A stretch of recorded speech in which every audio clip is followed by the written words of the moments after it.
I'm here in the machine shop tinkering with a thermal chamber, a cryogenic environmental chamber.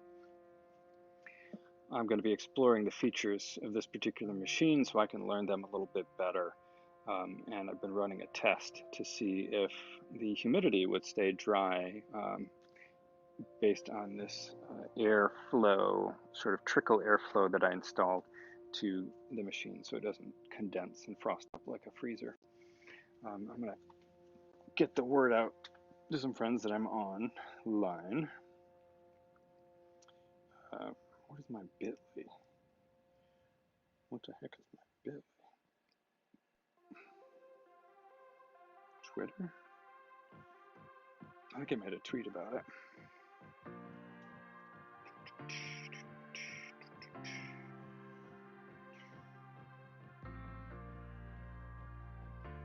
Where is my bit.ly? Did I delete the tweet? It'd be nice if I didn't delete the tweet. Oh, I made a note of the bit.ly. YouTube URL.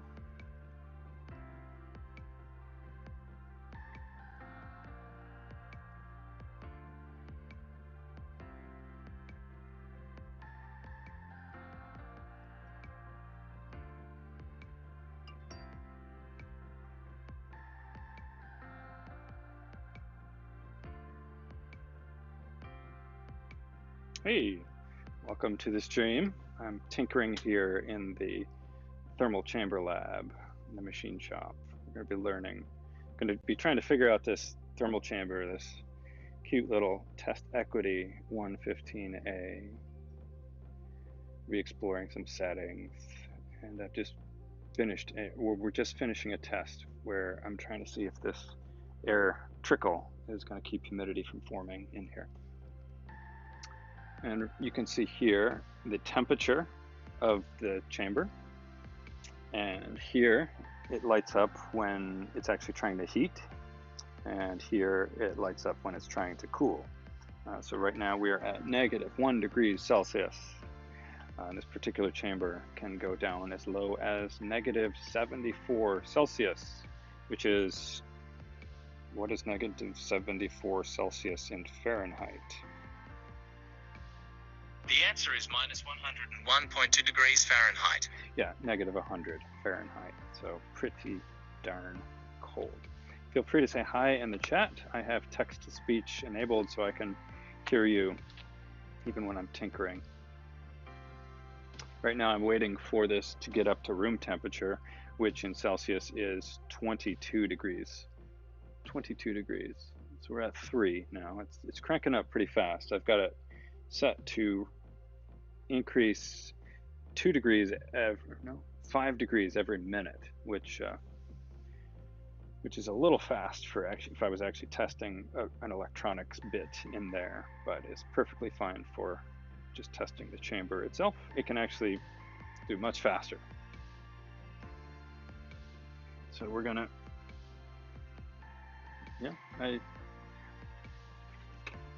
oh shoot, I'm looking for condensation and frost and shit, and I'm seeing it.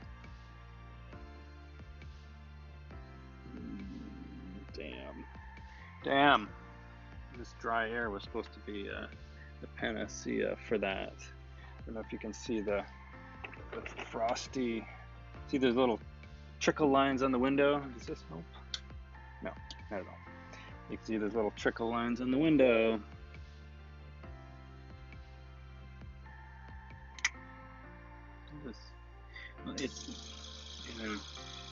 I'm running the airflow a little faster.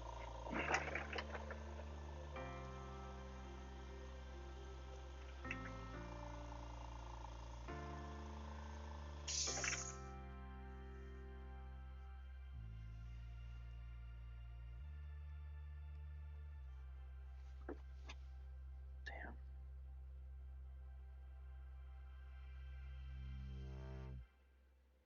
Hell, I wonder if this dryer is not drying fast enough, if it's actually adding water, adding moisture.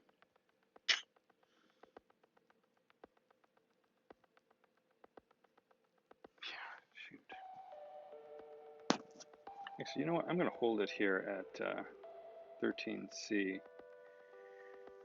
which is like, I don't know, 45, 50 Fahrenheit. See if more condenses with the air flowing through. I'm going to bring the air back to a lower rate.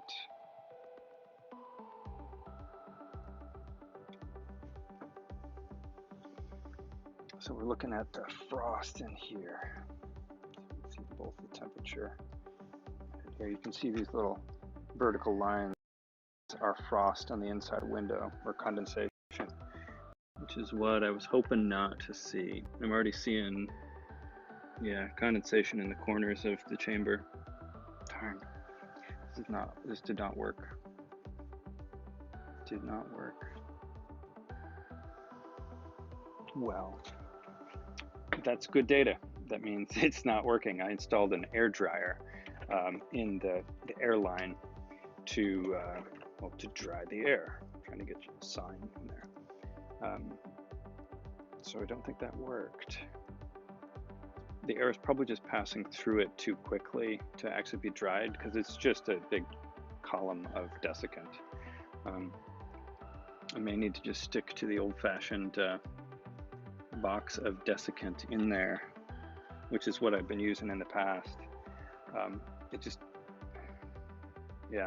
sort of takes an unknown length of time though to absorb the moisture, and it may actually have to go to a nitrogen cylinder. Feel free to say hi in the chat. Happy to talk about engineering, life, etc. Here's my water bottle.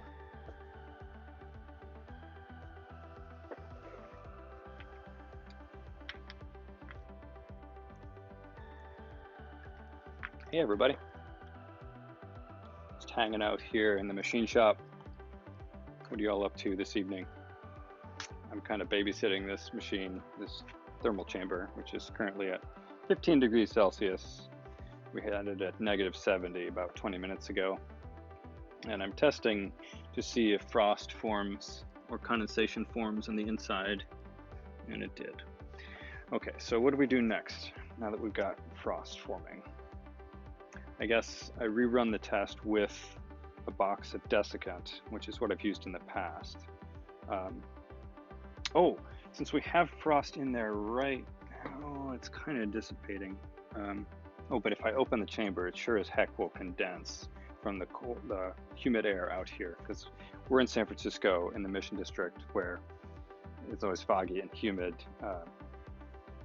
Nice weather, but not for freezers. So I need to fill up a little box with desiccant, which is the same stuff in those little silica gel do not eat packets. I got a whole bucket of it, mixed silica gel beads, and these things absorb moisture like crazy. And when they do that, as they get soaked, as they get full of water vapor, basically, they go from blue to pink. These are grains that have already absorbed all the water they can. You see the blue color here versus the pink color here. And that's how you tell when you need to change your desiccant, when it's done all it'll do for you. So, what can I use for a little tray?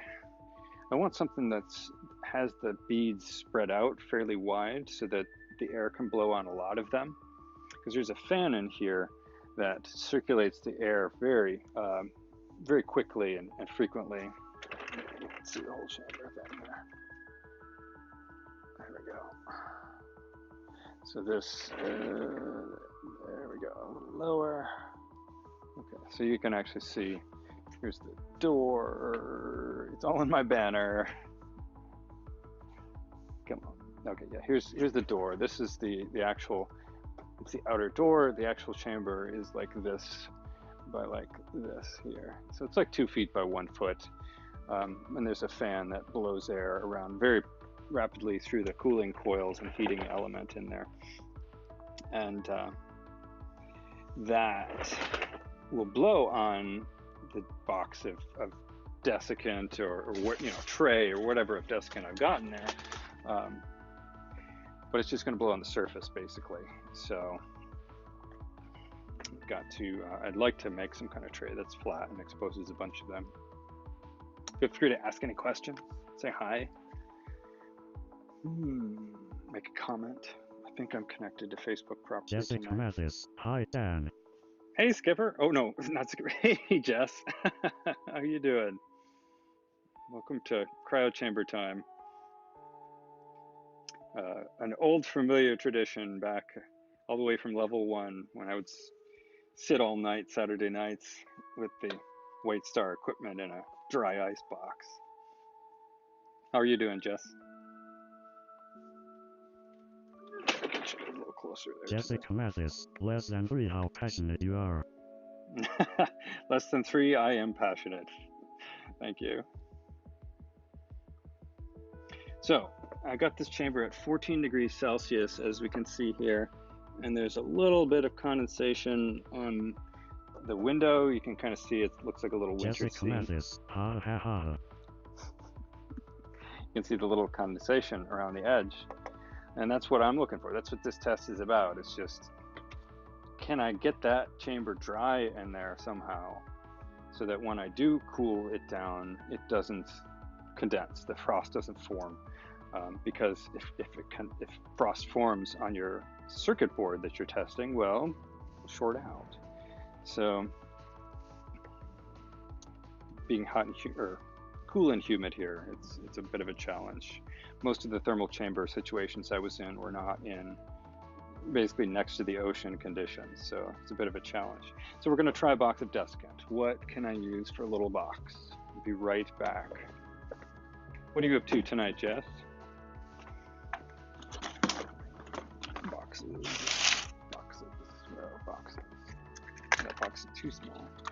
Well, I've got one in there of desiccant that I could probably just reuse, but I need to dump it into something before I refill it. I was hoping to find one that was slightly larger, though. But all the boxes are mostly other people's things here in the machine shop. Pretty, though, some of them. Yeah, and the exciting challenge, hey, I'll let you watch, is pouring desiccant all over the floor. They're like little BBs or little marbles, beads. Okay, so I'm going to do a quick switch here. The desiccant is inside. You can see, maybe, there's a little cardboard box in there.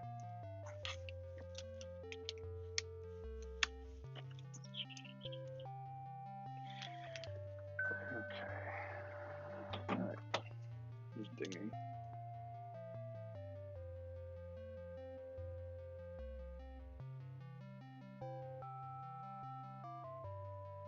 Thanks, Jess.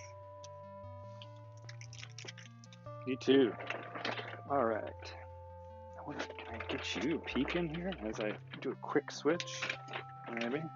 Boy, this tall chair is a little tough to handle because the chamber door is gonna hit the damn thing when I open the door.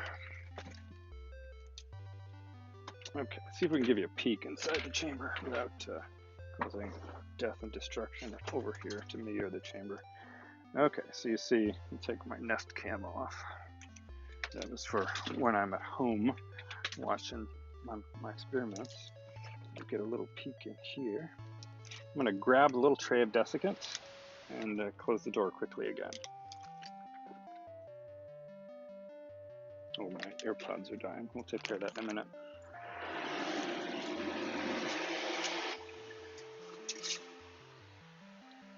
There you go, see? So I got desiccant. See these little pink beads.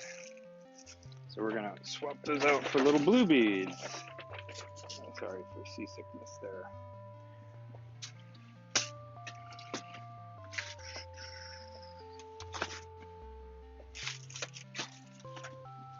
Okay. I mean, this almost reliably results in beads going all over the floor. Oh, I need to charge one of my AirPods so that I don't lose you guys.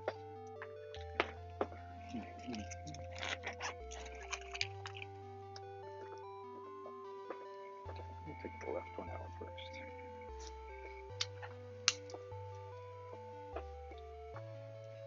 Say hi, y'all.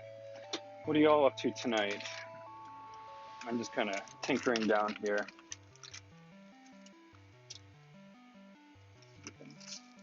I can do this without covering the floor and these things, or my laptop in this case.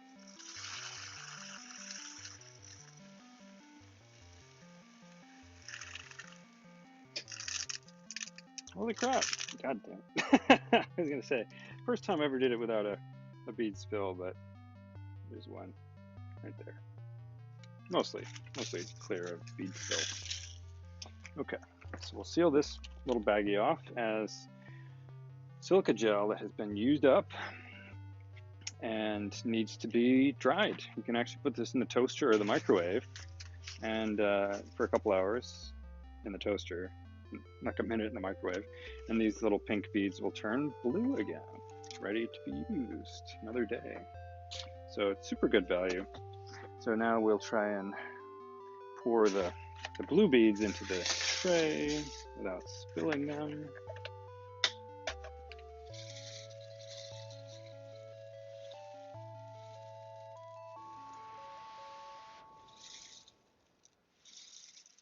Come on. Here we go. Here we go. Oop, that's enough, I think. A little more.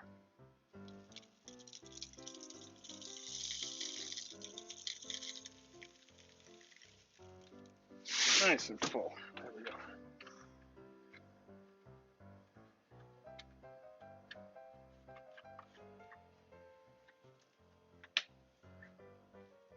Look at that.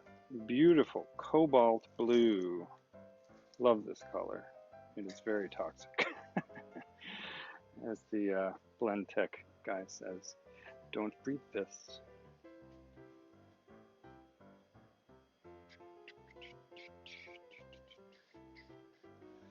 Hey friends from Facebook and Twitch. Okay, I'm going to throw this back in the chamber. Let's first take a peek and see how our frost is on the window. Will this help? Never helps. But you can kind of see it around the edge of the window here. This is condensation on the inside. Yeah, I can see that L shape. So we're going to see if we can get rid of that. Let you guys watch it with me. You're seeing yourselves. I'll try and change that so you can see without reflection. These cords are all in the way. Air compressor. I'm going to kill my airflow because I think that may actually have been putting moisture into the chamber. I think my dry air system was completely counterproductive. That would be fun. Hard to see that without reflections. It's kind of fun to try and figure out camera angles. You're on a gigantic, tall alarms. What? No, I must have bumped that. Giant, tall chair. See if you can see temperature and frost. You can. Oh, excellent. So now you see the frost around here. I'm going to put pretty blue desiccant beads in there under the fan. So I do that. The fan it's over here. So here we go.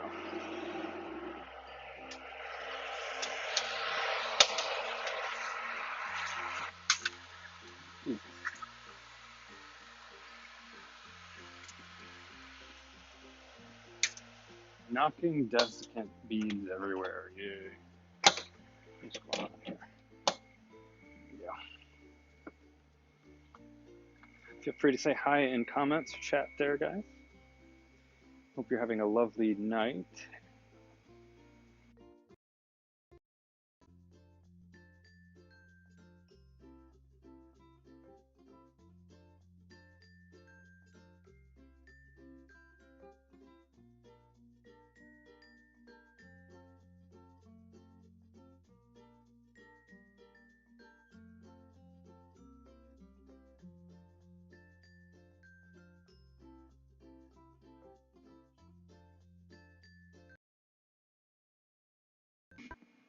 Hello?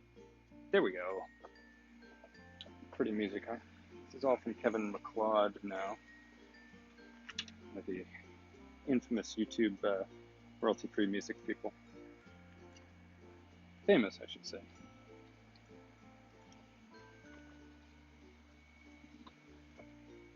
So, what we want to see here over time is this L-shaped frost go away, turn clear. Can you see what the temperature is? 13? Yeah, I think you can. And this is programmed now to hold 13 degrees. And you can see it working to do that with the heater, pulsing the heater right now, or with the chiller, which is this light here. If it gets too hot, it's going to pulse that. You guys tell me if you can't hear me over the background noise of everything.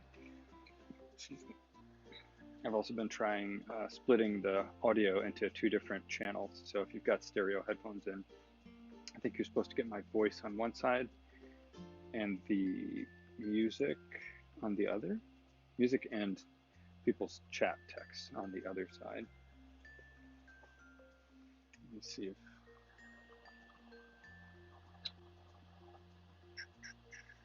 people want to join. One of the things is babysitting this and playing with this gets kind of lonely because I've got to do it basically overnight, so other people aren't around to bug you, and you don't have to do anything else. You don't have to answer emails. So I end up staying up very late after work some night, or even on a Saturday, and just plugging away, trying different things, and waiting, because it takes a long time for the temperature to change or for things to happen, like for us to go away. Like that fan is blowing the air into that little deskant box, but it's not instantly taking the humidity out.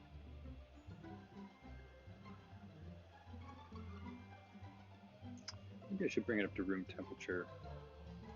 Restart the experiment where we started. Let's do that. So I'm going to change the set point on here to 22C. 22C. Hit enter. So now it's going to start heating more vigorously. You see this light pulse more often. Yeah, see a little bit longer, even longer, and this will tick up to 14. Can you see that? Let me know if you can't read that little number here, but that's 14 degrees C. What is that in Fahrenheit? What's 14 degrees C in Fahrenheit? It's 57.2 degrees Fahrenheit. Okay, 14, a little chilly. Not too bad though. So 15, there we go, already. Heaters heating even longer, each pulse, as you can see, more frequently. So I'm going to bring it up just to room temperature, which is 22, and see if that helps speed up the desiccant absorption of the humidity. Though it's going to be tough to tell because, oh geez, there's condensation on the inside of the door, and I can see there's I'm trying to. Why not put all the desiccant in at once? I suppose I could. That's a good question. And the answer is because eventually I will have a real experiment in here, which would need to take some room. But, you know, it's not a bad idea to put a bigger tray in there. And I just don't have one handy. I should probably make some effort to make one or find one. you know, I can stand, you know, this much space in the chamber to be dedicated to a desiccant tray, like a long skinny thing, and that's right now I've got one that's like this big, a little box that's You 2 leave inches my tall. kingdom for a tray. My kingdom for a tray. Yes, yes. In the land of bodged science, indeed. I like to make things happen fast, and that doesn't always mean elegantly or the right way, or not the wrong way, but the hacky way to get it done and working, and then later someday come in and patch it up right. This I'm proud of this. I put this flow meter in and a whole air dryer system that it did not work, but the air goes in and it flows controlled, but I think the dryer can't dry the air fast enough going in, so the air ends up wet You going in you here. have 3D space. The desiccant can fill up the unused space. It's true. I could make like a rack. It's true. I could make like a fabric rack or something. That's a good point, actually. How could I put those beads in the rack of some kind? These are the ones, if you haven't seen yet. Pretty little beads. They are about 2 millimeters to 3 millimeters in diameter. Little spheres, little hard silica gel spheres. Pink means they are all absorbed as much as they can. Yeah, some kind of rack or frame. How do you think we could do that? And you can put it through by 2 pieces of fabric. Dish drying racks. This is just it's just beads though. I have to hold it with something. I think we got to contain the beads, and I'm thinking like a filter between filter papers or something, but it's got to be fairly air porous.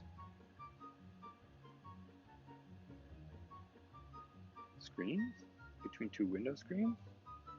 Like I'm thinking it like a vertical screen rack or something. Put them in trays in the dish drying racks. Oh well, I mean like this is only 1 foot by 2 foot by 1 foot, so there's not a lot of room in here. So I basically I've got a little bit of floor space to play with, and I could go vertically up a foot in that amount of floor space. The rest is pretty much got to be reserved for the experiments. So just drying like open trays, all it can do is this long. But I suppose we could stack a bunch up, but the fan blowing goes down. The fan is very powerful, so it would certainly get around if there was multiple stacked trays. Was that what you were thinking of? Maybe I'm not picturing the same kind of rack that you're talking about.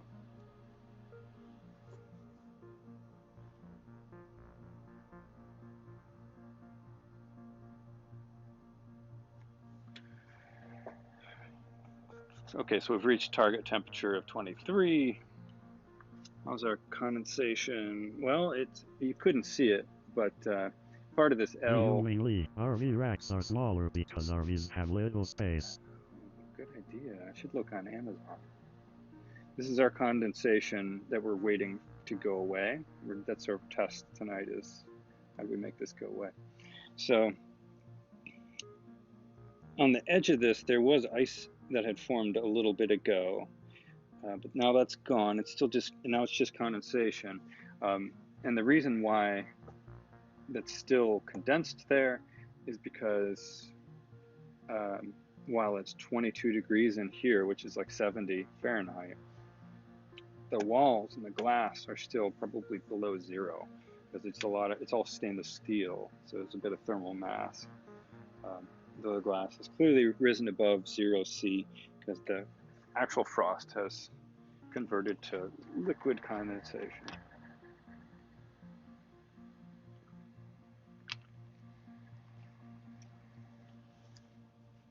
So what are you all up to tonight?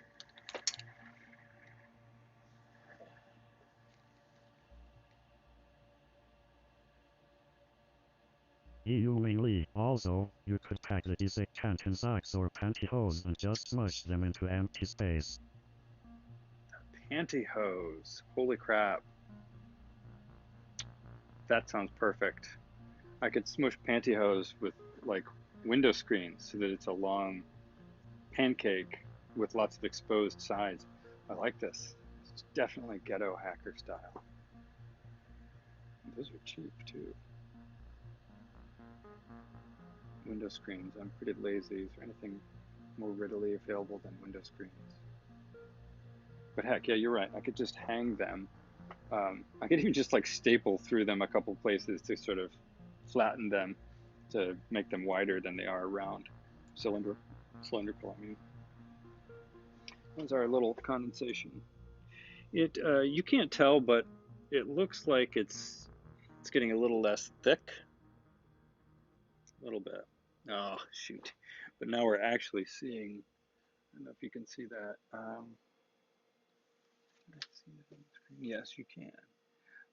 See this and this. You mainly, I'm all about crazy and cheap ideas all the time. Nice. Me too. These little dots. Can you see that? Those little dark spots there? Those are drips.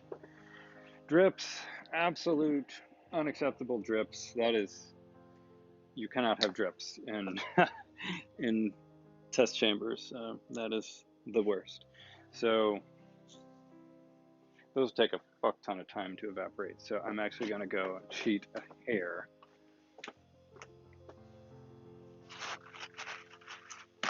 Since I think I added moisture to the chamber with my drying system, I added moisture, I mean. I'm going to cheat a little and wipe off the majority of it so we can get a good test of the desiccant from basically room temperature, amount of humidity. Yeah, real quick.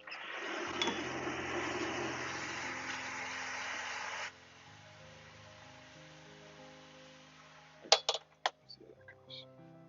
Yeah, the frame of the window is very wet.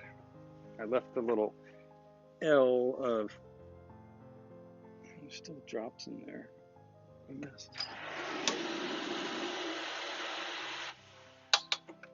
There we go. See, those are, yeah, there's no more little black blobs here. That's right, you lived in an RV traveling around for a while, Ming. You still doing that?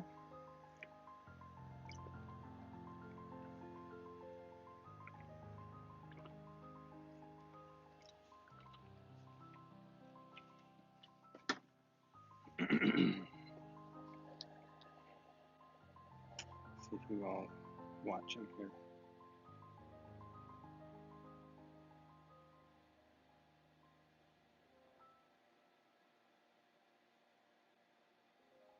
At the machine shop, streaming. See if we have, my family's probably all in bed.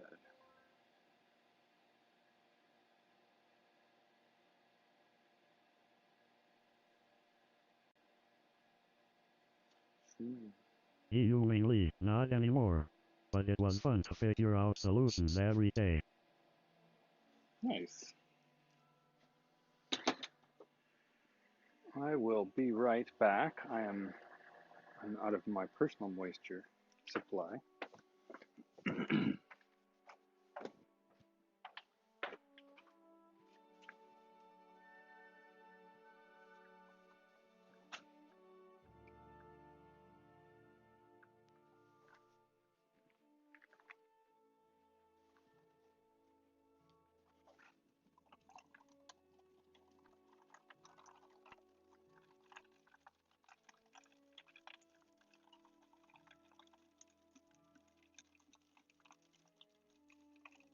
Oh, you can probably hear this, can't you? I'm still connected. I promise I'm not peeing. Although I might here in a minute. I'll try and keep it quiet. Keep it G-rated. Maybe I'll drop out before I get there. Maybe bad luck.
Here we go. I'm back. Lots of water. How's our water in the chamber doing?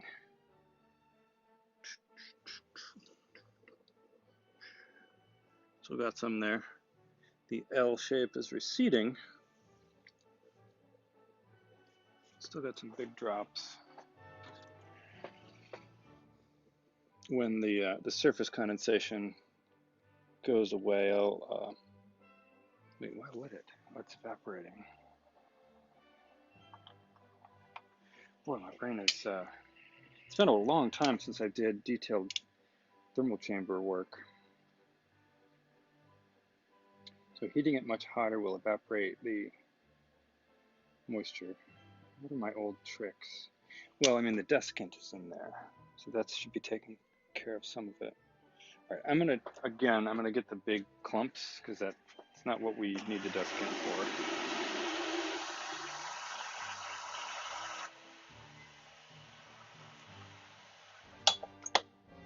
Just trying to see if we can get that off the glass there.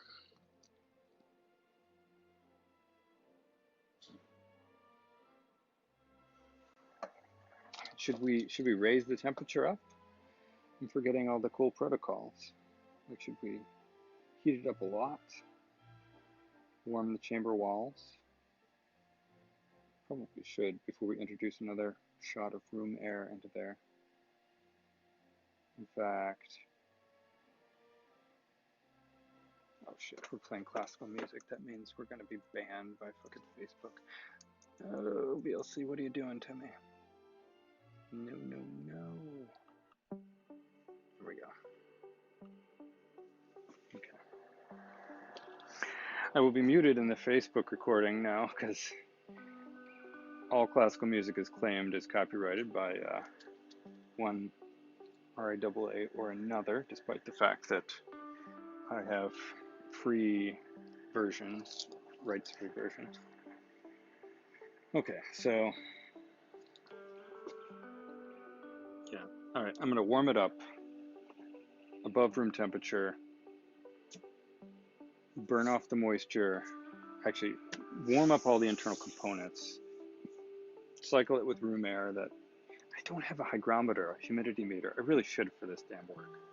I'm just guessing at shit. Okay, we're gonna warm up the chamber, replace the internal air with room air because it's suspect I may have introduced extra humidity because of my air dryer system that is not functioning correctly. So let's sort of reset the conditions. By warming up the walls, we know that room air will not turn into moisture condensation on the walls. And it will it will evaporate quickly, any of this condensation that's still on the cold parts. Although it is retracting nicely, meaning the glass is warming up and or the actual humidity is, the level is low enough in the air to actually be evaporating the moisture droplets, the condensation. So let's crank up the heat. Let's go to maximum allowable working temperature for most electronics, which is 50. Clear. You probably can't see this, but we're going to do 5, 0, enter. So we've got 50 degrees C set point, and you can read the actual temperature here. Can you read that really on the screen? It says 22, but I know it's kind of blurry. I don't know how the resolution is going on the broadcast. Well, you'll see the heater pulse on and off here as it's trying to raise the temperature. It's in a control loop. See me a little bit better. It's in a control loop that it sees what the temperature is versus what I told it to achieve, and it basically starts pulsing more often to try and get this thing on the ramping speed upwards that it wants it to be taking. And the slower this thing is rising from its desired ramp rate, the faster this is going to pulse to try and get it back on track for warming. It'll be steady pulsing when it's ramping at the rate that is desired. Basically, it's going to keep blinking longer until it gets to the target, and then it will sort of relax to an idle blinking. And if I tell it to go really far from the current temperature, it may have to just leave the heater on, or just leave the chiller on for 20 minutes. Like if I told it to go to -70, you'd see the chiller light just be on solid for like 20 minutes as it's working really hard to suck all the heat out of the chamber and dump it out the back into the room air, just like your refrigerator does. So we're already up to 30 degrees Celsius. We're heading up to 50. Does anybody know what 50 degrees is in Fahrenheit? Though you can easily cheat. I guess nobody but nerds would know that specific temperature is 120-ish degrees Fahrenheit. That's the max temp on all consumer electronics. And so that's the highest I would usually bring anything in the chamber. For like drying purposes. Exactly between freezing and boiling. Yes. Very astute. I never thought of it that way. So whatever's between 212 Fahrenheit and 32 Fahrenheit, in that wonderfully easy to math set of numbers, would be 120-ish. And human body temperature is another easy to remember marker in Celsius. Easy because you know what it feels like to be body temperature. That happens to be 37 Celsius. That's not a memorable number. 32 plus 212, 2 equals 244, 2 equals 122. 122, right on the money. This music now is from a game called Surviving Mars by Paradox Interactive. Really great soundtrack. I don't really care for the game. It sounds much more dramatic than it actually is. It's just like a farming. It's like, what would you call it? Have you all ever played it? It's just like an industrial building game. You just have to go get resources and build things, and then build housing, and then storage warehouses, and connect them with pipes, and I don't know, that doesn't appeal to me much. It just feels like work. I haven't gotten around to trying that game. Do you like those kind of like industrial building games? Sort of like logistics games.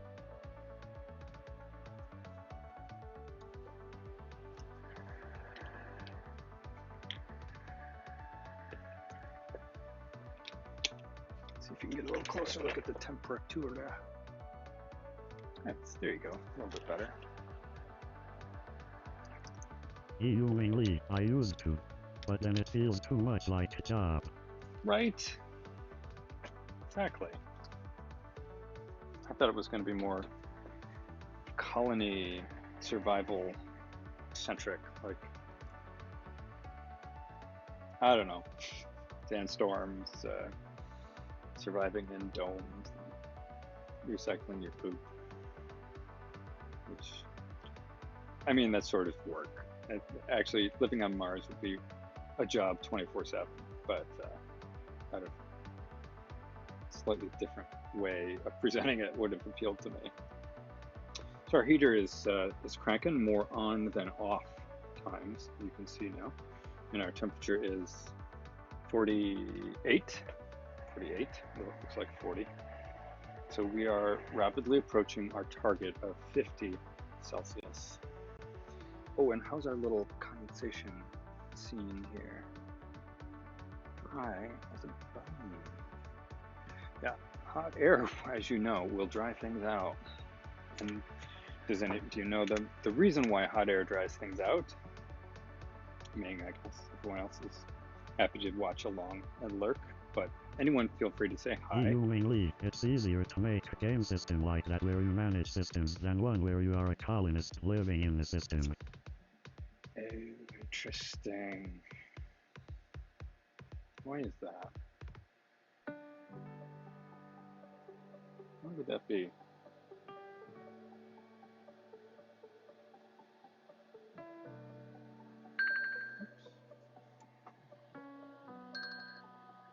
Lee, you only need to design the systems.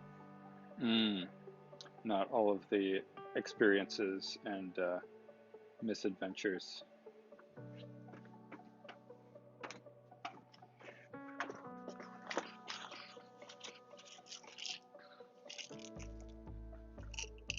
Let me know if my audio levels are objectionable at any point, or the sound the music is.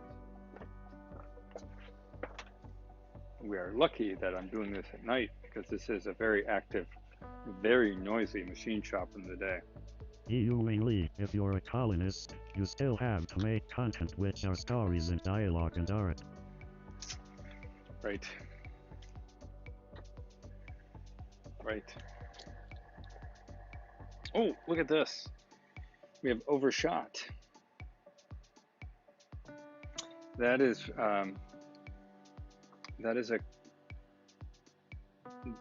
the scourge of control programming. Programming a system to change the temperature of something is hard. You would think just like, oh, turn the heater on until you reach the temperature, but no. If you want to heat it until it reaches your goal and then stop, you got to kind of slow down with the heating as you're getting there because your heater's going to remain hot even when you turn it off. So that's going to continue heating above and then come back down. So the math involved is it's a huge number of variables going into it that you've got to play with. PID, proportional integral derivative. Doesn't that sound fun? You throw a derivative in a whole loop of flowcharts and shit. So this machine's control loop, some of those parameters were a little off in its heating for this range, and it overshot 50. And it's probably very slowly adjusting its blink rate. And as it's coming back down, as those variables are slowly correcting its sort of target pulse rate back to 50. Yeah, I forget to look at these things. CSP50. There's like indications of what the inner variables are doing. I actually tried to do this last year when our refrigerator fan broke. I bought a thermocouple power supply and ducts in the duct fan. Yeah, how'd that work? I mean, a laudable goal, and it may work just fine, and sounds like a fun adventure. I would have enjoyed it too, but can produce unsatisfactory performance without a lot of work of tweaking a variable and then changing the temperature, changing it back, changing it again to see how it behaves, whether it overshoots. I had to make spreadsheet to keep track of the duty cycle. Did you actually try and do like proportional? Did you actually try and do the ramping, the asymptotic curve to reach temperature, so that you were decreasing duty cycle as you got closer and closer and closer to it? Like the perfect control loop behavior is that it quickly goes up near the temperature and then very slowly levels out right on the temperature and it's stable. In worst case scenarios, it will quickly reach the temperature and then pass it, and it'll crank down on the cooling and it'll go down below it, and then it cranks on the heating and goes above it. It was not accurate of a system. It only allowed on add temp and off add temp. That is called a bang controller, because it just bangs on, and it actually, if you look at the temperature charts, it just bangs to the top and bangs to the bottom, bangs to the top, bangs to the bottom of a range of a of a dead band or hysteresis band, I can't remember the right name, but you would have set a temperature at which it turns or going down for cooling, you would have set a temperature at which it stops the cooling, and then you would have it wait for a few degrees warming before it starts the cooling again. And that's the bang bang, it's just on, off, on, off, on, off. It was extremely inefficient, but it was better than the alternative, which was always off or always on. Yes, indeed, you don't need frozen milk. But yeah, did you have fun futzing with it?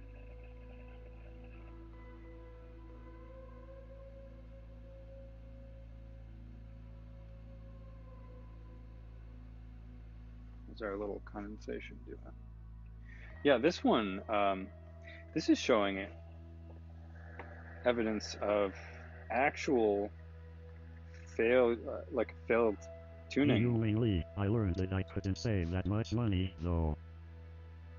Oh, versus just buying the replacement. Yeah, when you get that deep into a problem. This is interesting. PG&E has charts of electricity usage For fridges that are on bang bang control. Really, fridges are, like, by definition, you can only turn the compressor on or off. You can't really, can you? Actually, you can probably vary the PCV valve to sort of reduce the cooling as you get close to temperature. I'm not sure if they do that, though.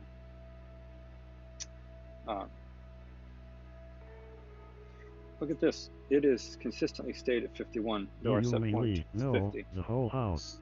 But I was living in an empty house. I see, yeah. Because I'm weird like that.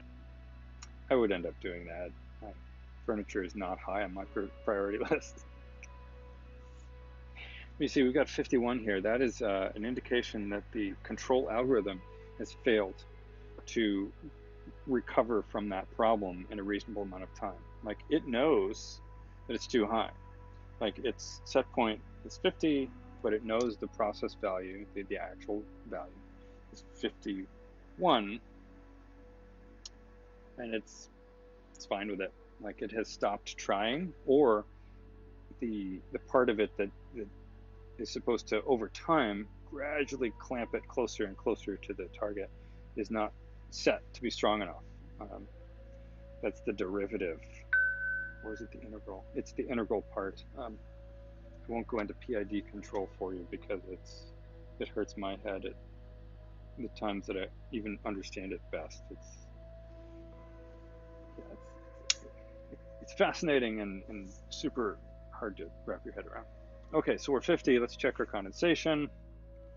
We're here for experimentation. We're all clear. All clear. Okie doke. So high temperature is not going to help us with desiccant because it's increases the capacity of the air to hold the humidity as a vapor. I didn't take any classes on this stuff. I just did experiments to figure it out myself. That's a fun way, really. I did the same thing. I learned about the bang bang control on one of my amateur balloon projects, the White Star project. And I slowly wanted to improve it by seeing the behavior of it overshooting its altitude and then kind of bouncing below it and then overshooting it. I was like, what if we slow down the rising speed before we get to the altitude to sort of asymptotically reach it?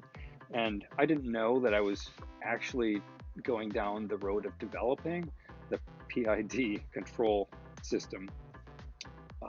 Actually, just probably the PI or the P. It was either just the proportional, in the integral. I think it was PI. Anyway, it's where you turn it on full blast when you're far away, and as you approach closer, you kind of start pulsing. But I was at an interview at SpaceX that they had been willing to give me based on my balloon projects, and they asked me what was that algorithm. Like, I told them about it. They're like, what is that formula? I'm like, I don't know. I called it Dan's cruise control. And they're like, no, you got to know the name of that. I'm like, do I? And they're like, yeah, in order to actually implement those sorts of things and be able to research them, you should know this. But it was fun to get an interview there. Got a really great tour of the SpaceX plant in 2008, before any of the rockets actually succeeded, before the Merlin, and got to walk right up to the Merlin engines. This is for Falcon 1. And the guy I knew there was the manager of the assembly shop, the assembly line. So he actually let me tighten a bolt on a Merlin engine that ended up flying on this first successful Falcon 1 flight. I'm sure they loosened it and retightened it properly, but I got to turn a wrench on a Merlin engine that flew. So I'm proud of that. I did not meet Elon. Lee, that happens to me in my interviews, too. They'll ask me how to do something, and I can do it. But I don't know the name of who first invented it. Right. Yeah, you don't know that it's the Charles Darwin sort tree method or something. Bubble sort or whatever all those computer science things. With good reason that they taught, improved methods of sorting and searching. But right, yeah. Hard to know without actually having gone through. Okay, so we're at 50C. What do we do next? You can see how this takes a while. I think Dan's cruise control is a better name anyway. Thanks, Angela. I did too. It looked good on a whiteboard. Okay, so we're at 50C. Our condensation has evaporated. We need to bring it back down to room temperature. You see, it eventually did make it down to 50, and what that meant was that it's sort of... Lee, FANG companies prefer you are formally educated than self-educated. What's that acronym?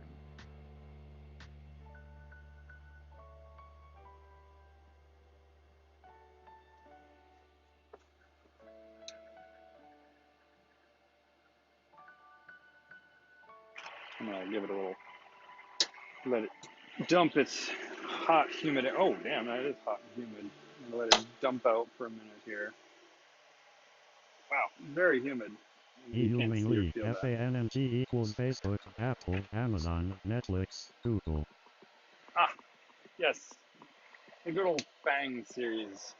So you can see here, with the light back here, it's really bright. Let me cover that for a minute. You can see in front of that is a fan that's blowing right now. Fairly hot air. There's our little box of desiccant, which still looks pretty blue. The surfaces are hot, 120 degrees Fahrenheit hot. You can see back here's a little coil of wire. That is a temperature sensor on a wire, so that you can actually pull that out, stick it in your experiment, and then have it control the chamber temperature to reach a particular temperature at your thing. So it might have to cool to 40 below to get your thing to 20 below, if your thing was creating heat, for example. And that makes it a lot easier to test your thing at the temperature you want when like the air might have to be a different temperature to keep your thing at the temperature you want. So that's a nice feature. Cheap chambers don't have that. These are just wires that I have run in for an experiment, antenna wires. And other than that, it's empty. You can see here this is a little styrofoam plug that goes to the outside wall. It goes through this type of wall in one side, and the other is one over here. So that you can shove wires in, and the styrofoam just kind of forms around them to keep air from going in and out.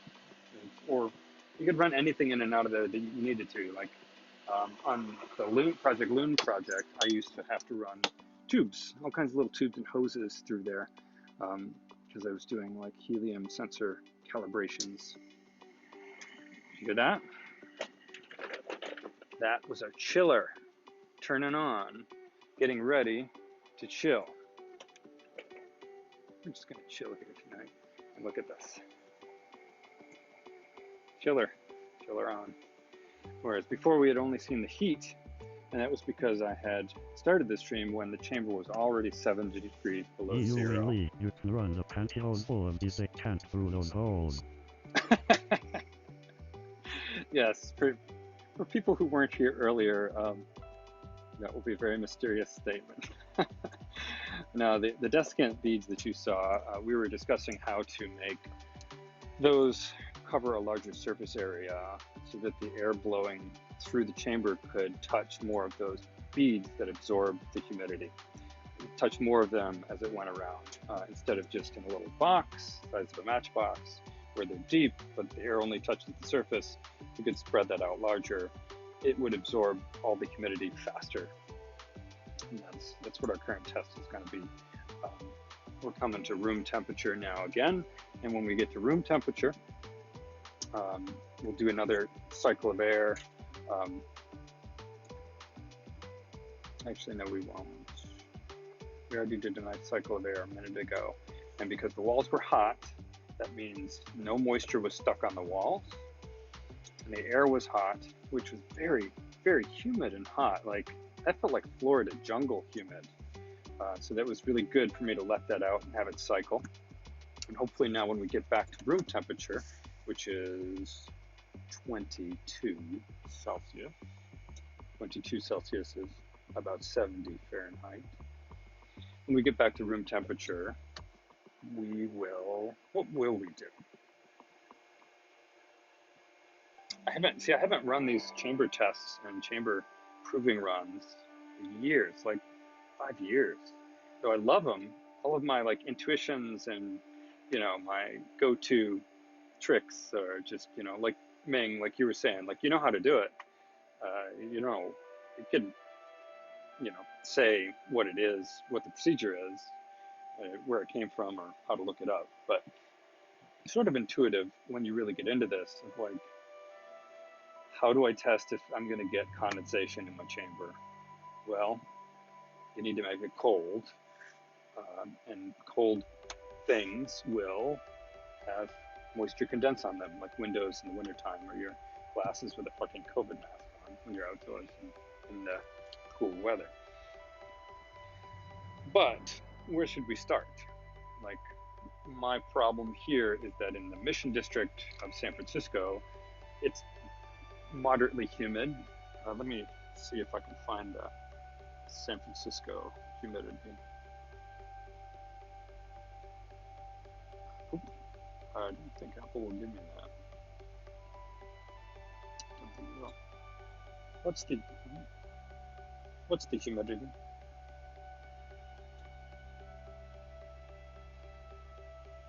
%. Jesus Christ! It is a fucking foggy rainforest in San Francisco. That's case in point. So it feels a little chilly in here. Right. So that is high humidity, and that is why we got a fuck ton of moisture the last cold run we did 2 hours ago now. And that we got so much moisture condensed in here because my air drying system that I installed, Angela, you remember I talked about this little plastic cube here, the flow meter with the little bead in it. It's because the dryer didn't work, and while I was flowing air through the chamber, through in, and then out a little drain, just keeping a little trickle, which was supposed to keep moisture out of the air. Supposed to put dry air in and keep moisture from creeping in through the little wire holes and then freezing on stuff. I was actually pumping in humid air and the moisture was really, really building up in there in the cold. So we had to basically cook it out at high temperature. So now we've turned off the airflow, and we're going to do the old-fashioned method of a desiccant dry beads for room temperature. Hey, we have achieved room temperature. Okay, so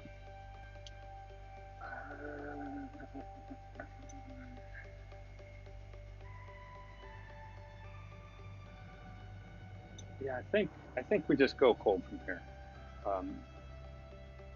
We cycle hot humid air out with room temperature humid, and then close the chamber. and that should be the only humidity in there now. Like even though the cold chiller is running, while the moisture is probably condensed a little bit onto that, it was only moisture that was already in the chamber from a room temperature load of air. So I think we're clear to go on a deep dive again. Shall we go all the way to negative 70? Negative 70 Celsius? I say we do. And we're not going to spare the horses this time. There's really no reason. Lee, do you have a hole on each side of that chamber? I'm do. thinking of a long pantyhose donut shape full of these cans. Oh, that like rotates through, like all the way through and back around. I do have, yeah, there's a matching hole on each side.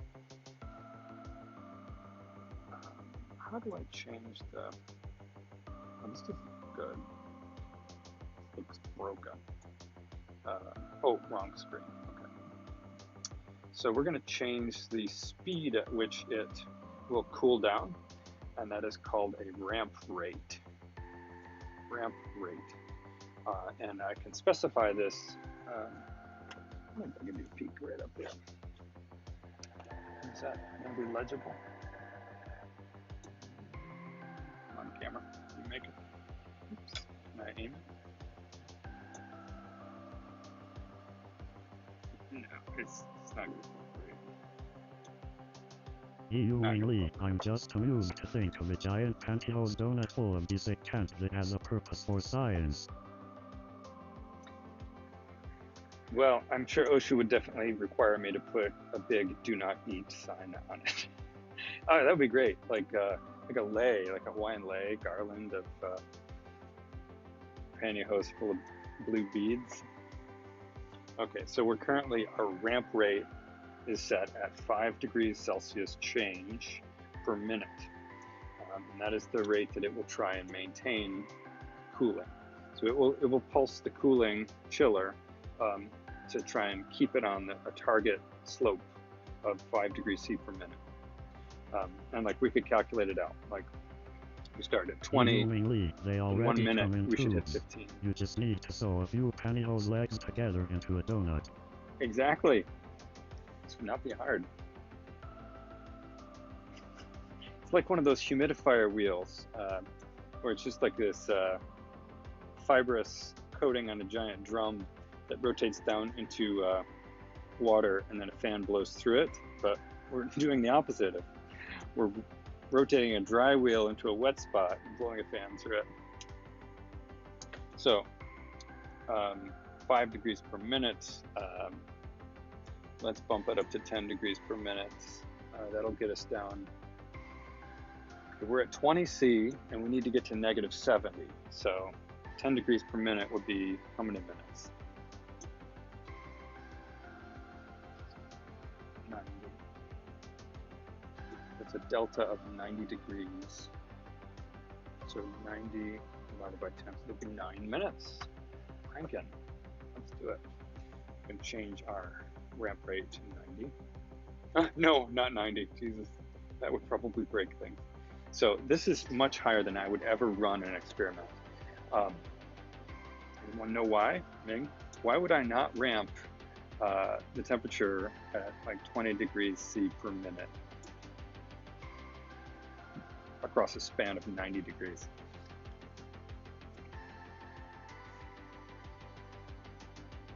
Okay, here we go. Shall we time it? See how it does, its performance. I like this music.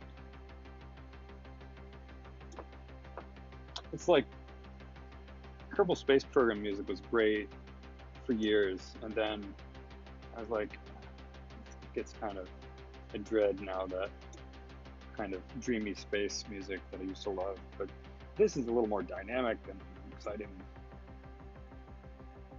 Stopwatch, reset. Okay, set it to negative 70.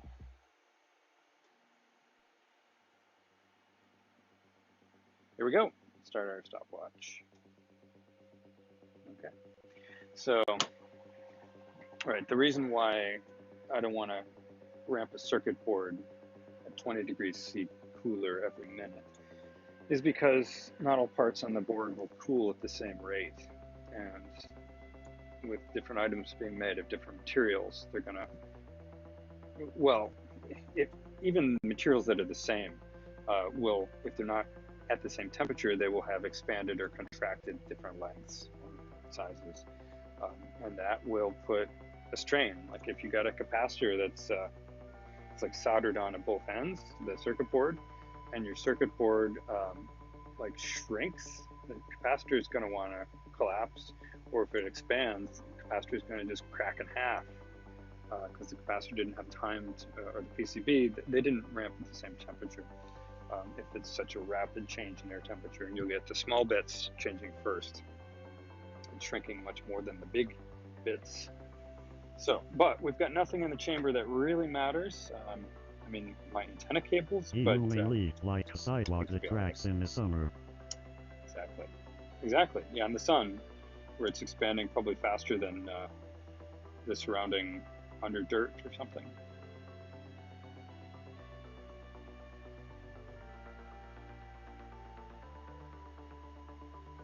So where are we now? We're at 10C. So it's taken 1 minute 30 seconds. So that's a little longer than our plan. So we said 10C per minute, but it's taken 1.5 minutes to get 5 degrees. That might be because it was slow to get started based on its or control why you loop. don't throw a hot Pyrex glass pan into the dishwater. Ah, yes. Even Pyrex. So let's from 7. Let's check it again from 5 degrees. We'll see if it's any faster cooling now that its algorithm has told it just fucking floor it. The chiller, it's not pulsing. It's just working its damnedest. And I can tell you that it's not going to be all right, because on here it says, what am I trying to make the air right now? And it is currently trying to make the air -4. And if this was keeping up, this would be reading -4. But now it's -5. This would now be -5. So it's lagging. And there's multiple reasons for that. But it all comes down to the fact that the chiller cannot remove heat from here as fast as I wanted it to, as I told it to. And that's because the walls have thermal mass.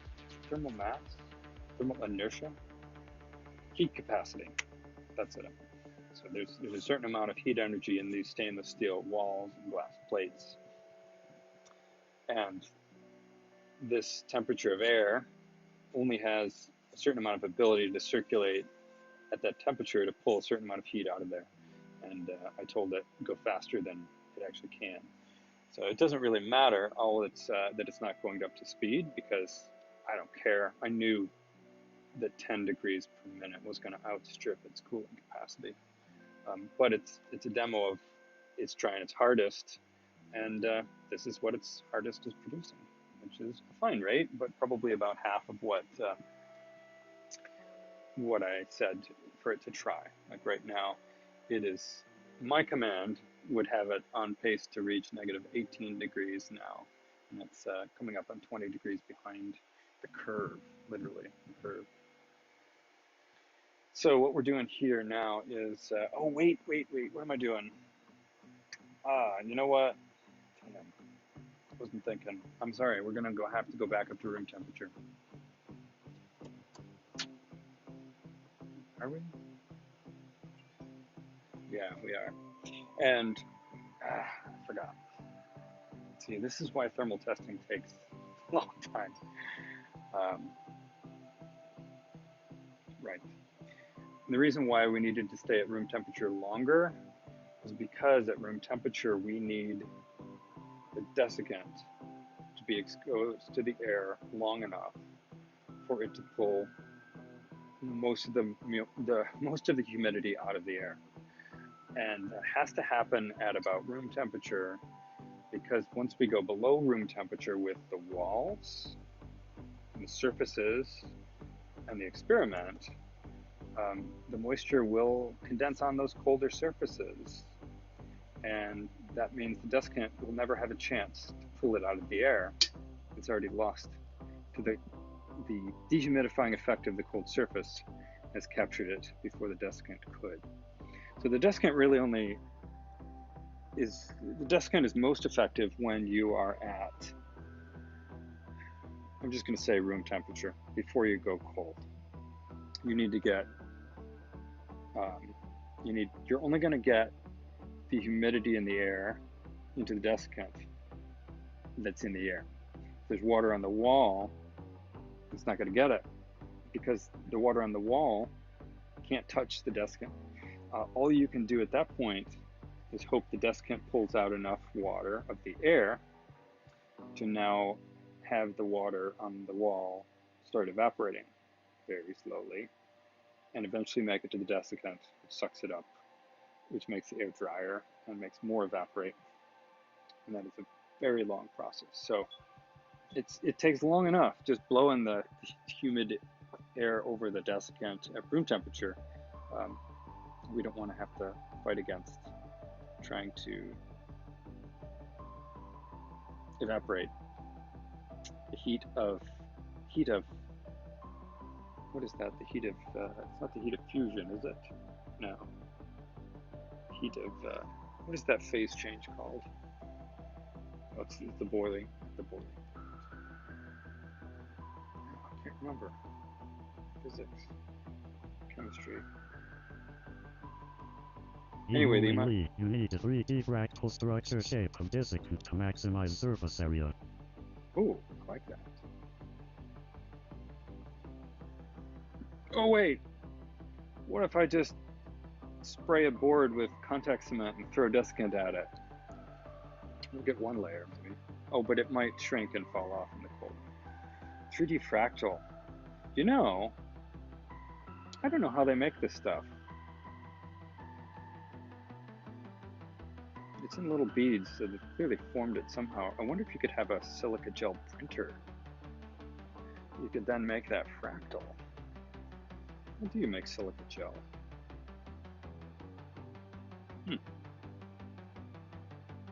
You know, if you heat it too high when you're trying to dry the beads out, it will stop working as a desiccant. I wonder if that's because it starts melting and stop having the fine porous internal structure. I wonder if you're actually starting to approach a melting point. Which brings up the question of how the hell do they make them so porous if they can lose that property? Okay, so we've hit room temperature, and now we wait. And unfortunately, Dan did not get a hygrometer, so I don't really know how long to wait. This is the tragedy of the tinkerer.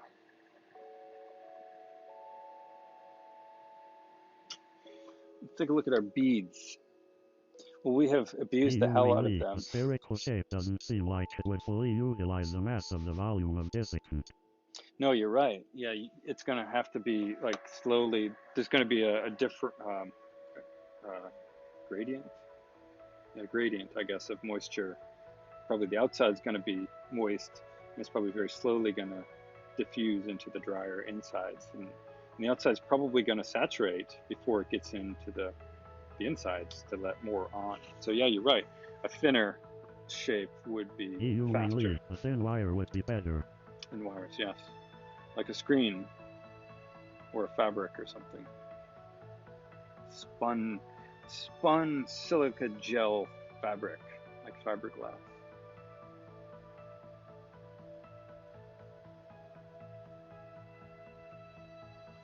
Who else is here? Where are you coming from? Ming, you're coming from Facebook, I see. Looks like the other person on here is on Twitch. Twitch viewer. I hope you have Twitch Turbo or Prime so you don't have to be watching a commercial every 3 minutes. I quit watching Twitch until I could afford Turbo again because it's like fucking regular network TV. There's a commercial every 5 minutes. Like a 2-minute break of commercials.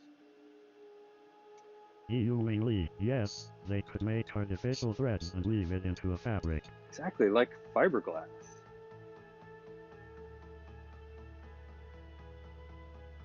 You know, one of the things I'm going to do that I used to do in the amateur chambers is get a webcam stick in here. So I hadn't even thought of using it for streaming, but that way you all can see how the desking is doing as well as I can. Originally, I used the cams for this sort of a thing when I'm home in a way. So I will just hook up the webcam to a computer and VNC on the computer, and I'll connect up my experiment to the serial ports on the computer and remotely drive everything. Ewingly, maybe like nylon. Nylon is hygroscopic, an irritating property of nylon. Not enough to be a good desiccant, but you're right. Just like nylon. I'm having an ear. Ewingly, which brings us back to the pantyhose. The entire pantyhose is made of desiccant. Ha! They are! Holy crap! Now that makes me want to actually measure in like a bell jar their carrying capacity of water vapor, water mass or something. You should do that. So the beads, I should have shuffled them around before when I had the door open. They're losing their super bright blue color, but we've had them in there so long that I didn't really track how much of that happened through our other misadventures. I'll show you, but it's hard for you to see through the glass. It's hard even for me to see through the glass due to reflections. What did I click? Please don't be end stream. Okay. I can't even see. Can't even see what you're seeing. You are seeing. What the hell? I can't even recognize what you're seeing. Oh, there's the box. Okay, then shield the reflection. Ewingly, why do they change color? Chemical change? Or structural change? I don't know if it's structural or chemical, but it's you can probably look it up. It's cobalt chloride. It's an old reaction, well-known. I'm trying to shield the reflections for you. You can kind of see the beads are a little bit dark. It's hard for you to tell, though. They're still blue, obviously, blue and clear. Yeah, it's cobalt chloride. One of the few experiments in my neutered chemistry kit as a kid that was interesting. Fucking chemistry kits are nothing but fucking color changing tricks nowadays. It's so boring, not inspiring. But this one was neat because it wasn't just a beaker changing color.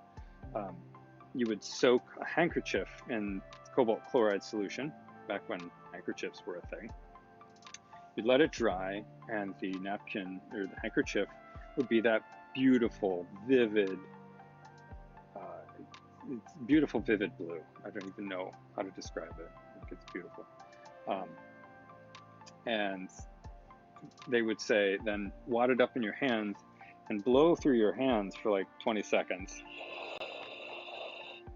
When you open your hands, the handkerchief is white again. Ewingly, it says adding HCl to cobalt chloride changes to blue-purple. Ah, interesting. Because cobalt chloride alone just changes to clear. And a user benefit here is being able to see that the beads are not just naturally clear, as in there was no colorant added, which is what happens if you just have cobalt chloride. The beads just turn clear, and then it becomes ambiguous. But adding the HCl, you then see another color when it's watered. That's great. I didn't know that. I wondered if it was a different chemical added entirely. So hydrochloric acid, just a touch in there. Makes the pretty strawberry pink color. Let me get these out for you.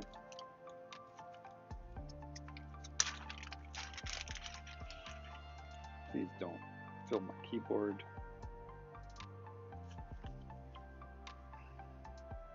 I mean, every time I use these things, they end up finding them on the floor, rattling around for months afterward. Okay, let me peek here. Is it focus?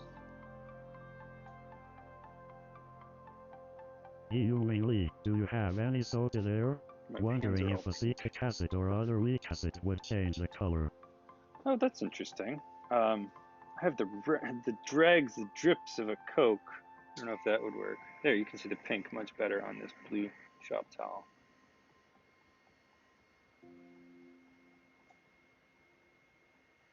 And you can see there's clear ones in there. And that's to save money. They mix the colored ones with clear ones because it's cheaper to not add the colorants, the clear ones. When I say they, I mean me. I bought a bag of blue Lee, and a bag of a clear. little Coca-Cola should be acidic enough. I'm gonna go grab it. Let's see if we could do a little color changing experiment. Oh, well, wait a minute. The water in the Coke would do it too. Wah, wah.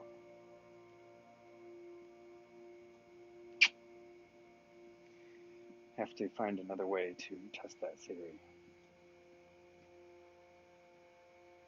So we're still cranking at 21C, and it just turned its little cooler on because it was getting a little warm. So it's just pulsing the cooler ever so slightly. Lee, don't have control for your experiment. Bad science. Ha. Yeah. I abhor uncontrolled variables. Sometimes they creep in when I'm lazy, though. Hi, viewer number 3. Welcome to the tinkering stream in the lab. Feel free to chat, say hi. We don't have to chat about electronics the whole time, or science the whole time. Let us know what you're up to tonight. Ming and I are having fun talking about the various engineering bits of temperature control and humidity removal. I'm trying to get the humidity out of the air in this damn chamber. Not the damn chamber, the damn air. That is my nemesis. And so I'm experimenting with the chamber itself and the procedure that I'm developing, which is, I'm sure, already published and figured out. But it's more fun to just tinker and figure out, make your procedure that gets your goal done intuitively. So we need to get the air out, the humidity out of the air before we send it down below freezing, so that frost and water doesn't condense in here on your experimental goodies and short them out. But right now we've got a little tray of desiccant in there, which is moisture absorbing powder basically, and the fan is blowing the air on a little tray of desiccant over and over again. Very slowly, as the air touches the desiccant each time around, the desiccant grabs a few more molecules of water and holds onto them. You know, I should have bought a hygrometer. I should order it on Amazon, see if I can pull it up on Prime and order it for tomorrow or the next day so I can get a confirmation of this. Because we're ambiguously just waiting an indeterminate amount of time here before we go cold. I think we've been here for 20 minutes. What's your vote, Ming? How long should we wait before we dive cold again? We should have put that wire temperature sensor on the glass, on the steel, to see what the temperature of the walls was. Another day. Lee, you can put a scale underneath the desiccant tray. A bad idea, actually, because the humidity absorbed, it's definitely going to be a measurable amount to have taken. Lee, then you'll know how much water mass you're accumulating. Oh, I like that. I like that. So we could actually calculate what mass of the water is in the air. If we're at 75% humidity, what is clammy? It's not clammy. It's clumped? No. What are words for wet-ish air that's cool. Clammy, I guess. Feels like there's another word for like, it's not quite foggy, but it feels like the dew is getting cold and chilly. Anyway, that's what it's like here in the evening in the Mission District of San Francisco.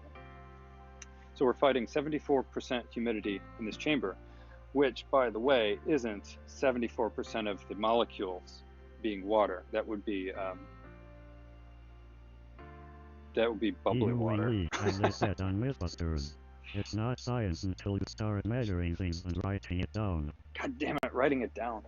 Yeah, you are right. We're measuring. Well, no, we're not. We're controlling. We're not measuring. Well, no, we are qualitatively measuring the color, but you're right. To have repeatable and understandable results, we need that hygrometer in there. We'll do it. When we decide to go cold, I'm going to punch it in Amazon and order it tonight. For years, I have skipped doing the hygrometer. It just always catches me in the middle of the night, kick myself, and forget about it by morning. And the Google chambers eventually got liquid nitrogen, but also just a nitrogen input, and you could just push the chamber air out, and it would all be nitrogen. That was super dry, so I got lazy, complacent, it's luxury. Okay, so what's your vote, Ming? We've done 20 minutes of room temperature. Our beads are blue jeans blue now instead of, I don't even know how to describe how blue that is. It's like electric blue. It's a common thing in the world is that blue. It's just like, it's so beautifully blue. I rarely see things with that. It's almost it's a three-dimensional thing. Like they're transparent. And so there's something that happens with the light rays that makes this blue like almost... I don't know. I have no intuition for this kind of science. Either. Like it's the best I can describe is it's fluorescent navy blue. Like it glows like with a dark fluorescence. I highly recommend it. Get yourself a bag. But don't let it get humid. You'll go to pale strawberry pink. Okay, I'm gonna call it. In 1 minute, we're gonna go down, way down. We're gonna, shit. See, this is the trick. This is the tricky bit, because if I haul its ass down cold, the air is gonna be much colder than the walls.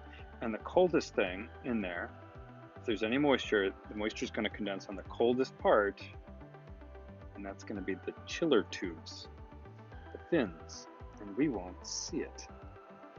Well, sort of. It will drip down the back of the wall, but hardly.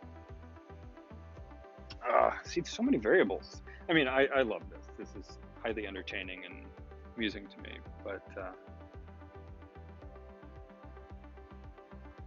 like my goal for tonight is sort of figure this out.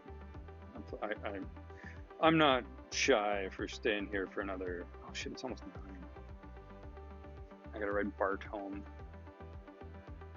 Okay, I should leave at 11-ish to catch the, yeah, get home by 11:30, 11:45. That's fine. So I'll leave here by 11. So that's another 2 hours. Some options here. Okay, so,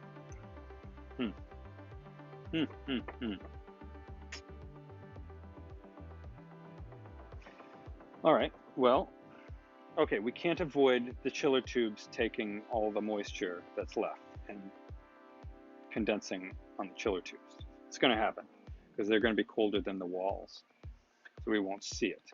But after it's super cold for a little bit even, the walls will be far colder than room temperature. Here's our trick. We go super cold, wait a few minutes, walls start chilling, start getting down below 0, maybe down to -10, and where air is at -70, chilling the walls. Ice is on the tubes, and we jack the temperature back to room temperature, back up to 22. And the heater will dry the tubes, and now the tubes will be warmer than the cold walls, and that moisture will evaporate off the tubes and go stick to the walls and the window. If it's there, we'll see it. Teamwork, we did it. So super cold, a few minutes, back to room temperature, and we watch. Okay, so we spent a half hour at room temperature blowing through the desiccant. Let's go down. -70. -70C. Here we go. Probably take 5 to 10 minutes to hit -70C. We'll say 10 minutes. Our cooler is going to very quickly switch to always on as it realizes it wants it cooler, much cooler, much cooler than it currently is. It's like, fuck, we're falling behind. We're falling behind. It's wanting it to be like 4 degrees colder than it actually is, so it's going to have to crank up the cooling power. Okay, so we wait 10 minutes or so.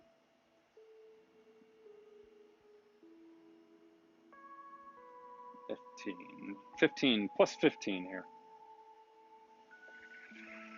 All right.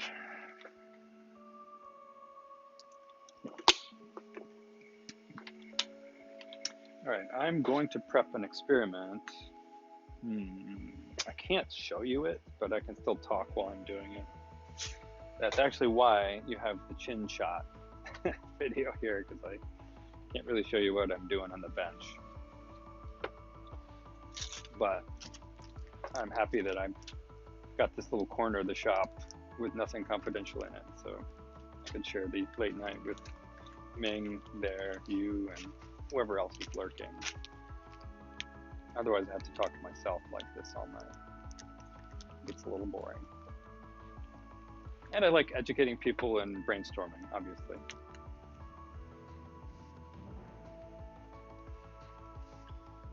And it's fun to take shit down to 100 degrees below 0, because shit breaks.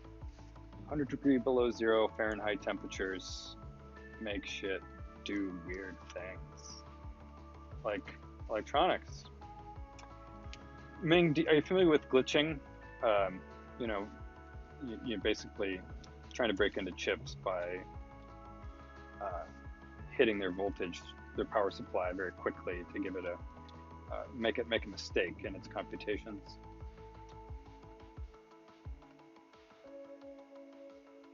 And our chiller is on full blast.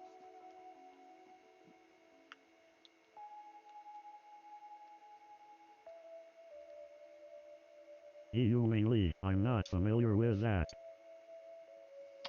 So when you want to make a microchip divulge its secrets that it has locked away, the manufacturer, the programmer of the chip has set a bit in there. It's actually burned in the chip. It's undoable. When you set this bit, it actually blows out a fuse. And that's the bit that gets checked by the processor when you ask it to dump its firmware, to basically spill its guts. Give me your programming so I can see what you're supposed to do and how. When you ask it to dump the firmware, the chip checks this bit. Hey, is this connection connected or is it not connected? And when it's not connected, it's like, nope. And there's no way you can make it dump the firmware without that physical silicon wire. But if the chip looks at that and you kill the voltage right at that moment, and then restore it in the next CPU clock cycle, the CPU can make any number of random mistakes in its operations and come up with sometimes the wrong answer from reading that bit. It's very complicated to get it to happen at the right moment in the operational cycles. But when it does, it just gives up all its secrets immediately. It's just like you hit the ping just right. It's like, there you go. All my confidential shit is yours. So anyway, that's one of the more modern methods of hacking microchips, security microchips in particular. I was in a job where we had to do that for car remotes from car manufacturers, commercial ones. Like every remote you've ever learned, I have tried to voltage glitch its microchip as we were making aftermarket car keys. I had to program all the functions in. Lee, I had no idea. Wow. It's really, really neat, really fun. So anyway, sometimes the processor never makes the mistake. It's just either a fluke of their design happened to be resistant to this, or on purpose. Chip manufacturers know, or a good chip manufacturer knows that this might be an attack, and you can easily protect against it, but it adds cost and time, so I think some skip it anyway. But as I was getting back to testing things in the chamber, shit does weird things, and in particular, electronics do weird things. They make mistakes, and mistakes that you won't be able to predict. When I was in amateur ballooning, we would need to test video cameras and still cameras that would be exposed to like 70 degree below zero temperatures that were, shoestring amateurs were buying from the drugstore. It's a Walgreens digital camera 15 years ago. What will it do? Will it work? And most of the time the answer is no. It will do something fucking weird. Like the screen will glitch, or the flash will just start flashing, or it won't respond when you click a button, or it will just start rebooting, or the buzzer will start intermittently making beeps. It's just random shit can happen. And the reason for that is you're changing the properties of the very materials that the chip is using to make calculations and to reference for voltages and resistance and capacitance that it requires to be correct, it assumes will be correct, so that its operation happens as predicted by the designer. When it gets cold, those things change in different ways. Resistances change, different temperatures, voltage regulators change their output at different rates as they get warmer or colder, capacitors change, and so forth. And all of this stuff is only rated to -40. So the designers have only designed all those changes to be acceptable and expected values down as far as -40. But you take it down to -70 and who knows what will happen? Nobody knows. It's not practical to test because no real human conditions get that cold. And so we cracked a lot of those car keys that were resistant to voltage glitching by putting them in my ballooning dry ice chamber. My first job out of college was at an electronic auto parts manufacturer. I was an E major. Real world stuff is annoying and unreliable. Exactly. The data sheet is basically an aspirational hope. When you actually apply it to a real condition, there's fucking noise and hum and ground loops and brownouts and RF and all kinds of shit. Ring. But anyway, I was about out of ideas for all the voltage glitching when I remembered my balloon electronics fuckery. And I took my voltage glitching FPGA array over to the hackerspace, my dry ice chamber, which I was operating daily for our balloon project testing, threw it in the dry ice chamber, cranked it down to -40, and I was going to go to -70. And I think it took 4 hours of operating at -50, dumped the whole firmware. And every time. Every time. At negative 50, just spew every time. It was absolutely beautiful. And Humingly, 20% tolerances on capacitors is a lie. I had to measure every part of the prototype by hand. 20%? Jesus, it was outside 20%? That's awful. How are we doing here?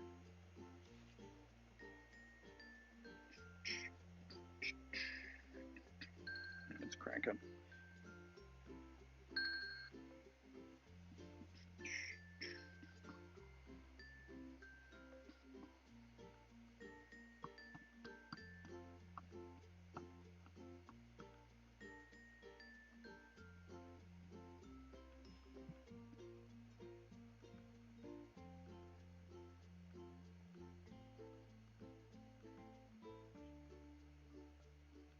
Humingly, eventually, I had to make a bin of parts sorted by tolerances. Tolerances that you calculated.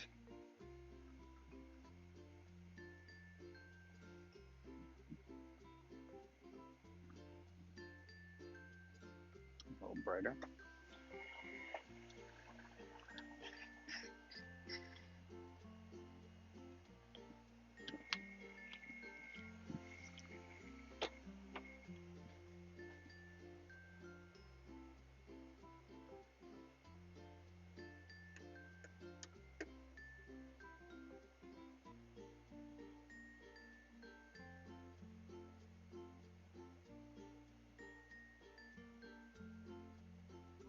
Humingly, because if you use standard parts, you have no idea why the final result doesn't work if every part is unknown tolerance.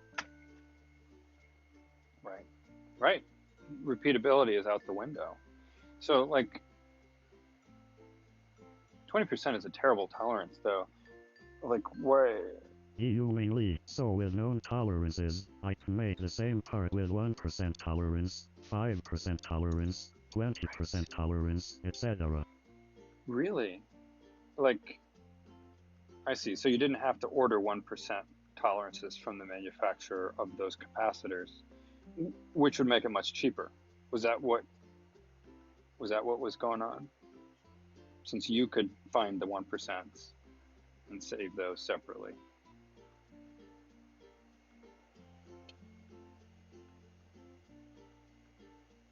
Humingly, no such thing exists. What do you mean?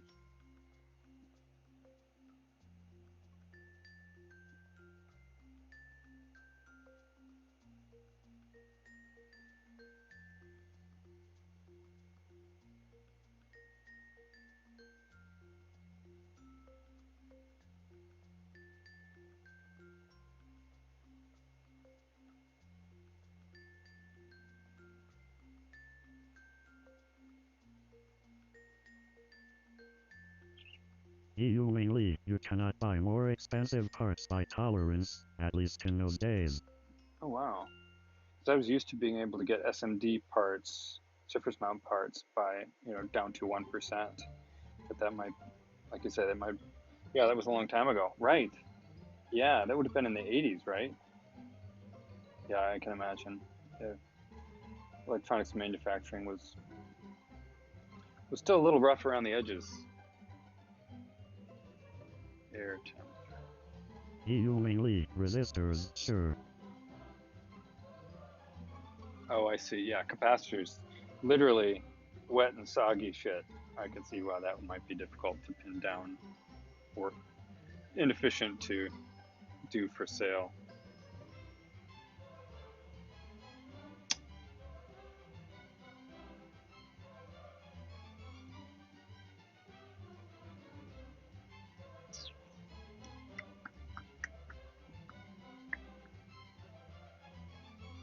I'm setting up a graph here. I just realized I could do that. Edit pens. Ooh, cool.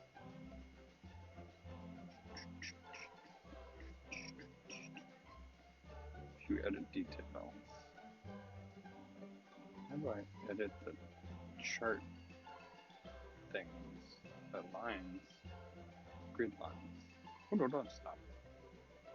Oh, I can save a screenshot? You insert USB drive and try again. You mainly other parts, probably not. In any case, I didn't buy in bulk. I only need to make sure my design was working as intended. Right, just a couple of boards, prototypes, or whatever.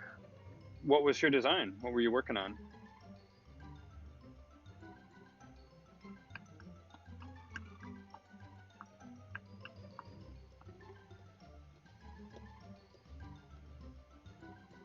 Mainly, after I knew the design worked, then I had to go back and redesign for the awful tolerances in order to increase yield.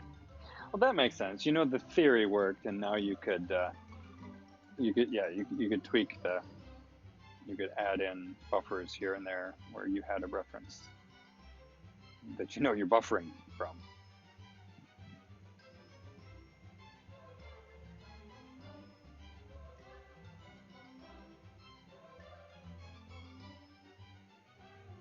Mainly, we were the B supplier. The big three automakers require an A supplier and B supplier. Did they actually use it?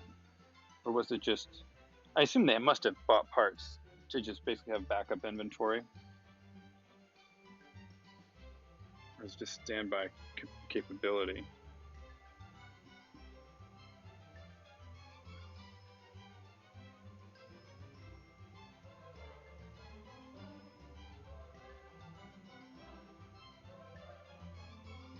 Mainly, this way, they are never squeezed by a single supplier holding a monopoly. Oh. Oh, wait. Oh, so, squeezed, as in, like, you jack the price up.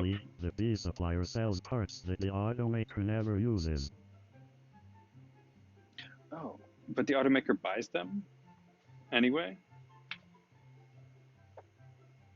Or is it, like, generally sell to aftermarket? Oh, we've gotten out of Surviving Mars again. Though a fun song, we're almost into that. Mainly, yes, the automaker buys them anyway.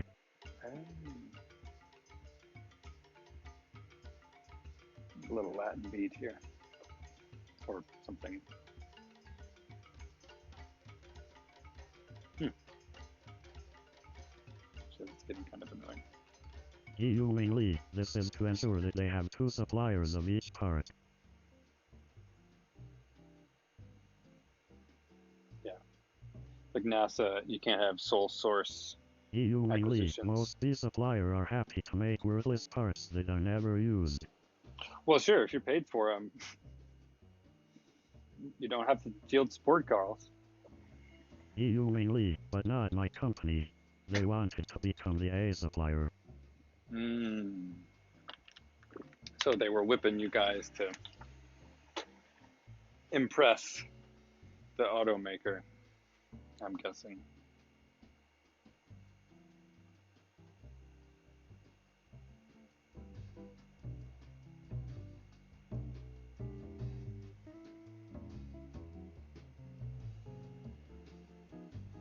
We had a graph here of our temperatures. Mainly, so my job was to take the A supplier's part and reverse engineer it and make it better. Nice, nice. Looks like we did the same thing. What was one of the kind of things you reverse engineered, if you can say?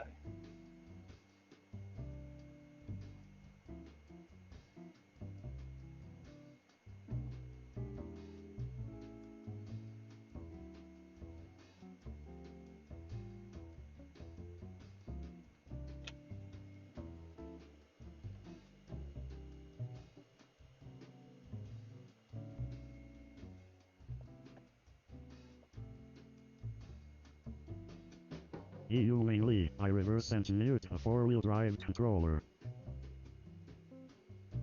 Interesting. I don't even know what that would do.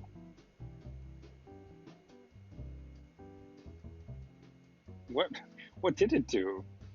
Like, was it controlling hub locks or something? It would automatically switch from two-wheel drive to four-wheel drive on the fly.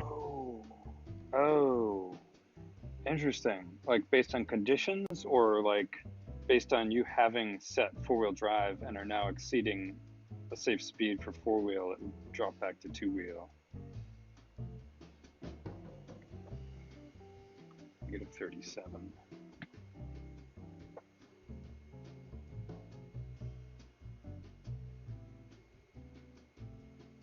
EU mainly, user control pushes a button.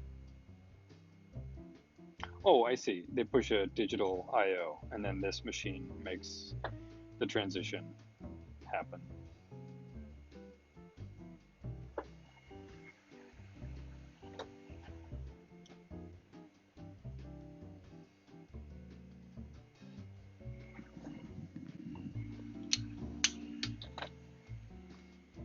EU mainly, not computer controlled. This was too early for that. Oh, like relay or something.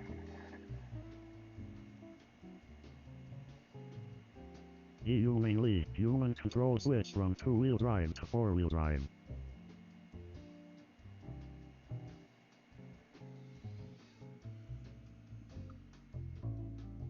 Did it work? Did you get it working?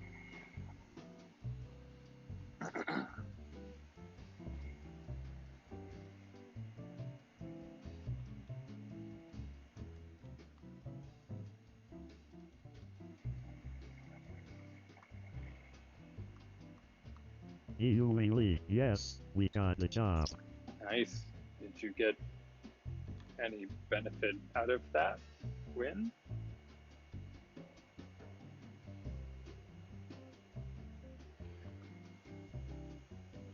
EU mainly, it was a Frankenstein machine. Not elegant, I'm guessing.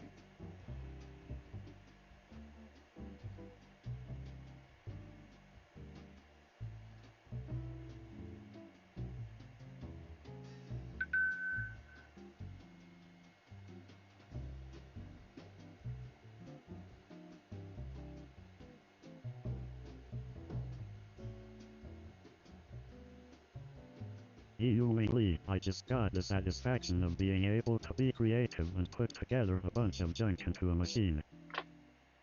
That is satisfying. That is satisfying. I'm glad you had that feeling at least.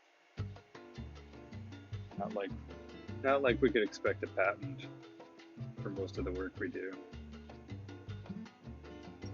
Okay, the boss nose getting a little repetitive here. Just a little overactive. There we go.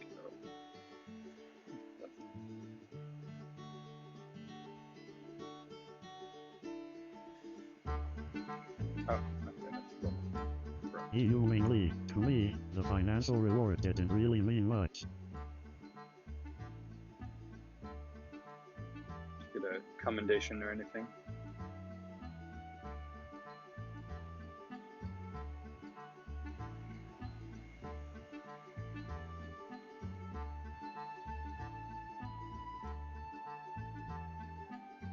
EU mainly, I was just happy to be able to work with machines and put stuff together. I hear you.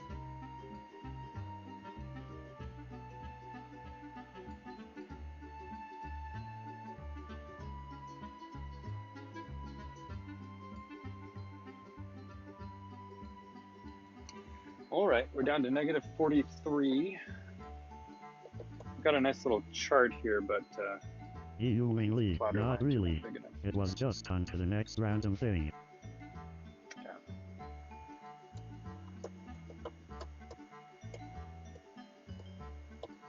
I got a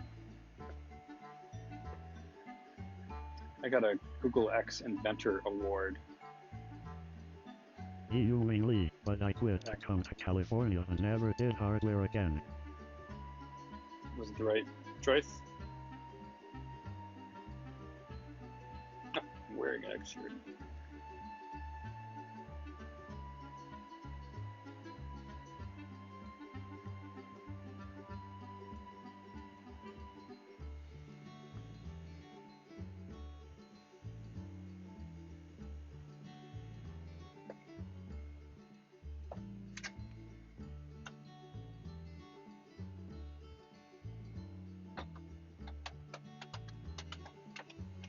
Humanly, because the software projects were so much more satisfying because I didn't have to deal with the real world so much. If it worked in my head, it worked in software, more or less.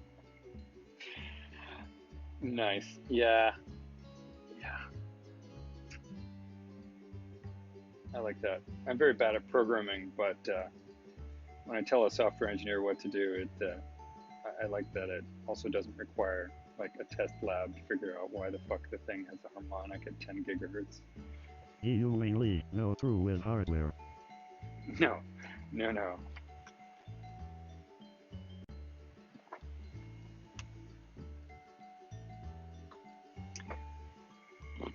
Okay, we're negative 46. I'm starting to see a little bit of frostiness on the inside of the inside.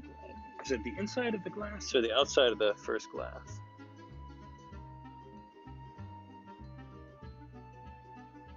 It's on the inside. So that's the enclosed side. Just a faint dusting. It might be because there was humid air in there that doesn't get good circulation. Humanly, temperatures, lines too close, soldering imperfect, etc. all can make your design imperfect. Yeah, exactly. Right, and pain in the ass to trace down because in production, shit like that Humanly, creeps in. achieving better yields is not really interesting. Yeah, exactly, totally. That's a reliability engineer's job. Yeah, I'm definitely more of a founder creator than a sustainer. That's where I get bored. Sounds like you too. Or at least you like not having to tweak until the nth percentile.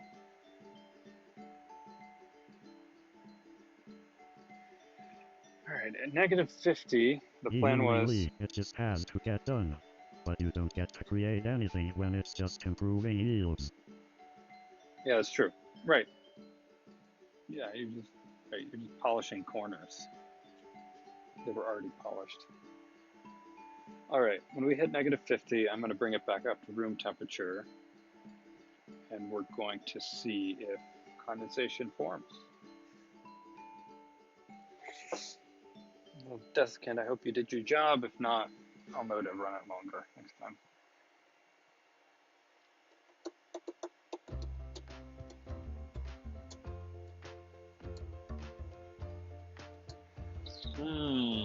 All right.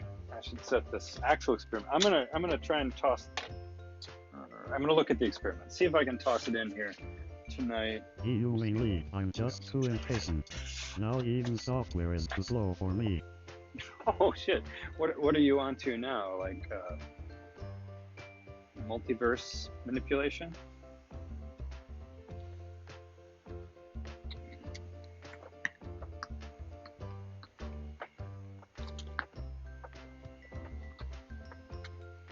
Because that sounds fun.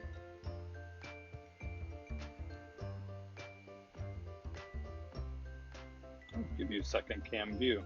I like practicing all the streaming gadgets. Studio.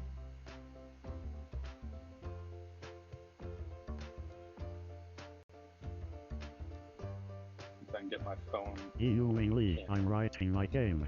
But if my brain thinks it'll work, I get lazy and am not interested in carrying out the rest of the work. Interesting. What happens then? Like, does that get frustrating that your game isn't going to get done?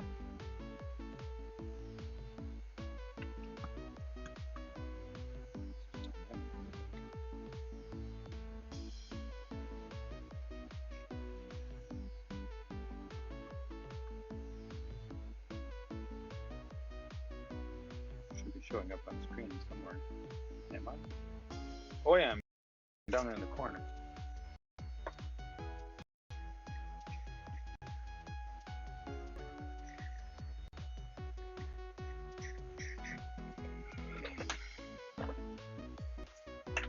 Oops, sorry, seasickness, epilepsy.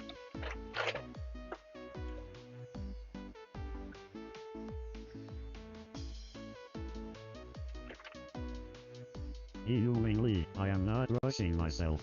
I move in fits and spurts. I hear you there. That's and that, like, you're able to keep interested enough at that pace, not get frustrated from not seeing the end I'll result. get an interesting idea and want to see it through and then try and keep at it until it's done. Little modules and segments of it. What can I say you?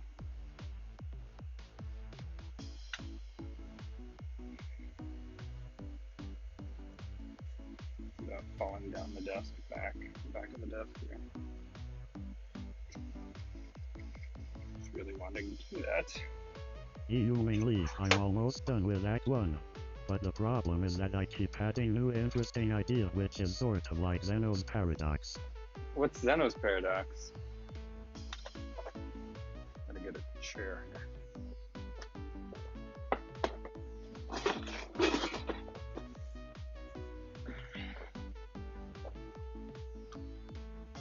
Oops, sorry. I'm gonna have to spin you a little.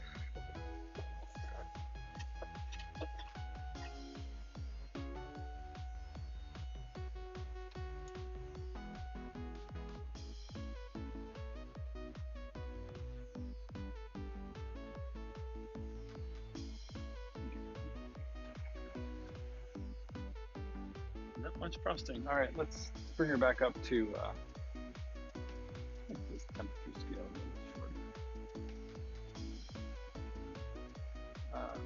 Back up to 22. Enter.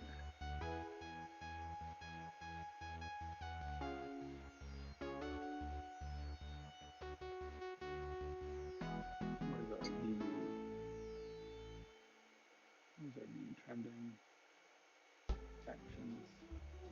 View. There we go. We still can't see the chart. Oh, you're starting to see the chart. Maybe if I make it even shorter time scale, it'll be even clearer. More interesting.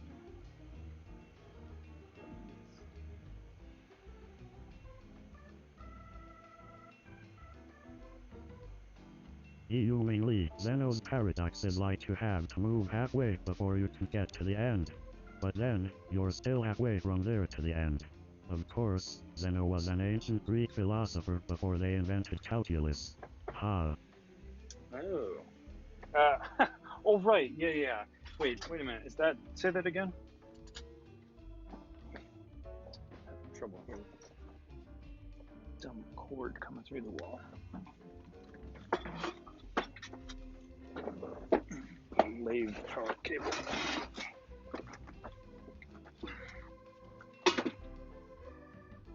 Zeno's paradox, you're saying? Lee, now we can simply sum up all of the infinite partials. Infinite partials? What's that? Yeah, I'm a little rusty on my philosophical math.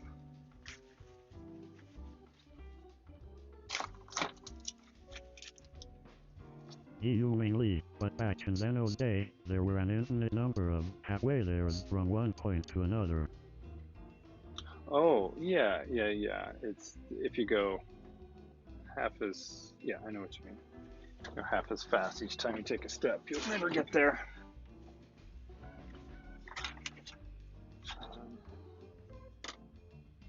Oh, I need some space here. Too much crap.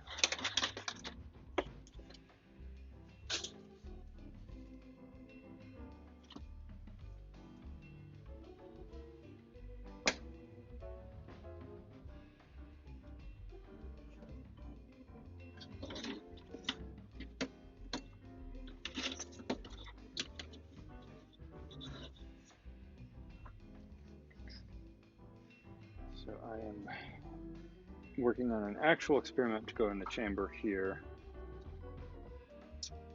Lee, it's silly and simple once you have calculus and you can integrate infinitesimally small deltas. Right. Oh, I see. Yes. Yeah, basic calculus. Basic calculus.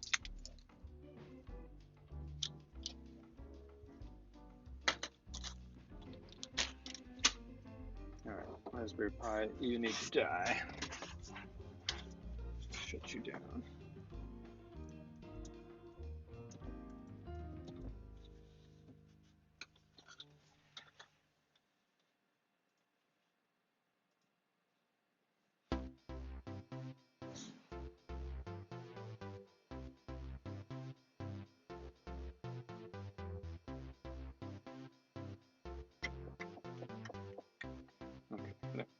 Kill this Raspberry Pi so I can get it. Yu-Ming Li, Zeno's paradox is one of those riddles you learn in grade school before calculus.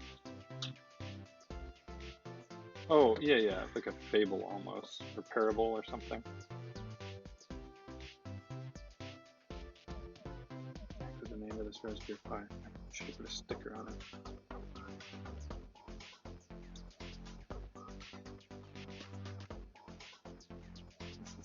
Maybe I've got a previous SSH in the.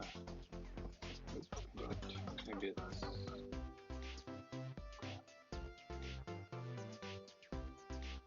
Maybe it's in the. It's probably in the history of my browser.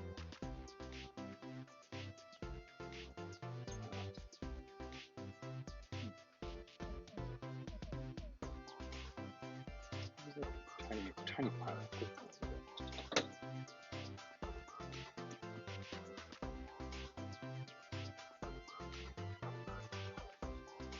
Yeah, so I've been trying to connect a. I want to connect a controller to this fucking display so that I can run the whole thing remotely from home. Because, like, almost everything we did here tonight could have done from home, other than airing it out and putting the box in.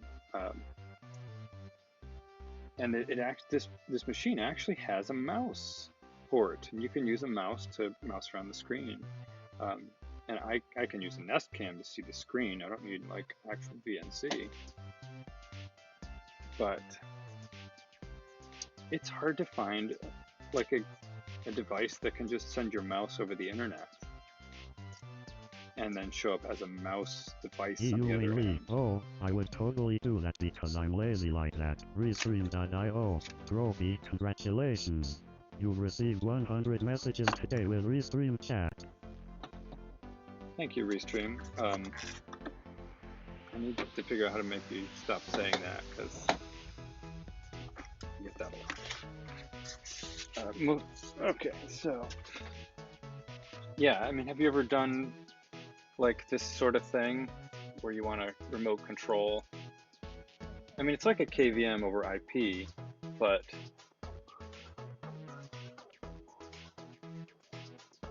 anyway, what I ended up buying was called a Tiny Pilot, which is just a little Raspberry Pi with taking advantage of the new on-the-go, the USB OTG protocol, which the Raspberry Pi has on its charging port now. And so you can make, this thing will just make... You can hook up a USB mouse to it. This will act like a USB mouse to another device. Like you can hook this up to a USB on the go. Anyway, here, I'll just show you. So this little Raspberry Pi, and this little thing here splits the micro USB. It actually uses USB-C here, and the Raspberry Pi will now appear to devices over this as a keyboard and a mouse hooked to a hub. It looks just like if you hooked a USB hub up to something that had a keyboard and mouse on it. So now we have a micro USB port and a regular USB-A end on it. It's got power in, and then this other one is you plug this into another device just like it was a keyboard. You know, it's got the regular, you know, the plug that is all tangled, regular USB plug on it. Now it just pretends to be a mouse. Except it doesn't. It doesn't enough. What it shows up as a USB hub. And this narrow-minded thermal chamber firmware doesn't care about mice through a hub. It only wants to see mouse up front and center. It's the only device, and identifying as a mouse, not a hub. So, fuck. Back to the old drawing board.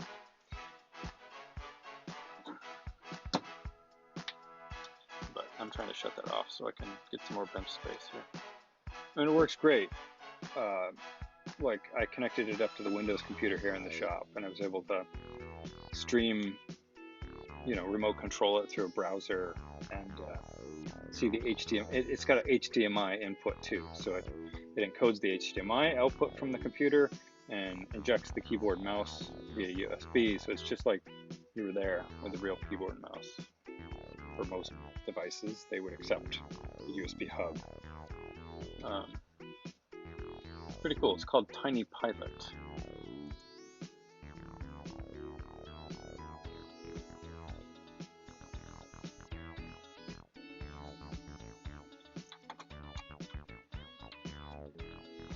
This reminds me of that Saturday Night Live skit about Alan.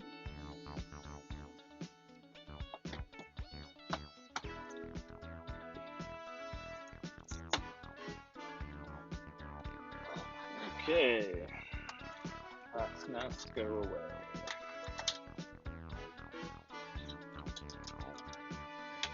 Back from whence you came.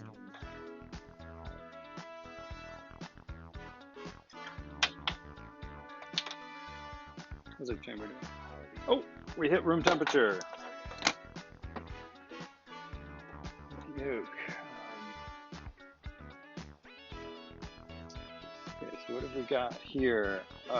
Right, now we need to look at the, I need to turn the heating cooling off. We need to look at the walls, see if we got condensation. We do, damn it, do at the corners, not nearly as much, The glass is mostly clear, but the rear corners are frosty. Just a little though. And in fact, I think I call it good enough. In reality, I just turned the power off to the device when it was warming up, but that requires you to be here. So I was trying to cut that step out, but honestly, I think this cut enough of the moisture out. I think there's a centimeter of frost right in each rear corner.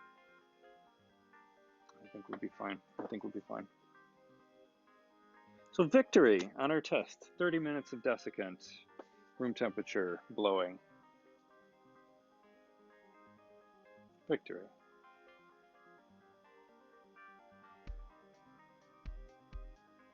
Nice.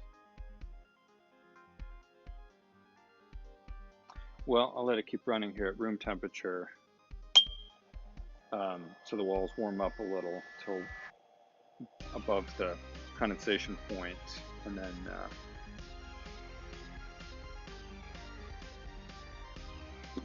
I will throw this experiment in. Yeah, I'll just power it externally instead of having the battery pack in there with it. Tweet? Who's tweet? Oh, it wants me to tweet about my 100 chat. Oh, but you know what time it is? It's Soylent time. This music is too loud for me here. Is it too loud on your end? It doesn't look like that.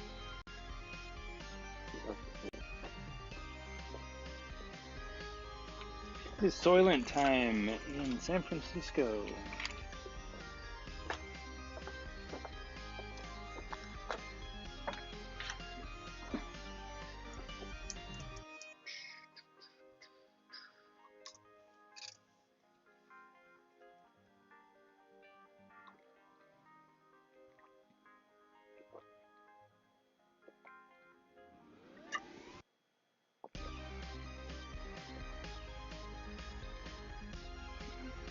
My cameras.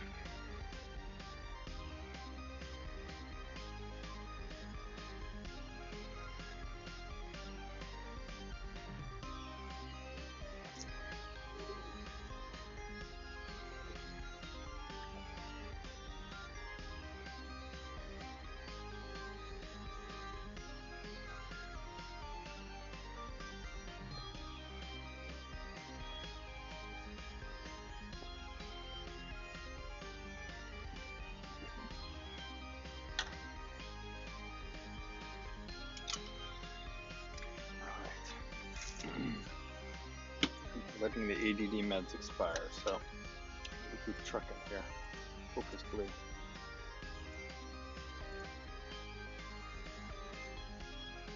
Okay. Raspberry Pi, you go away.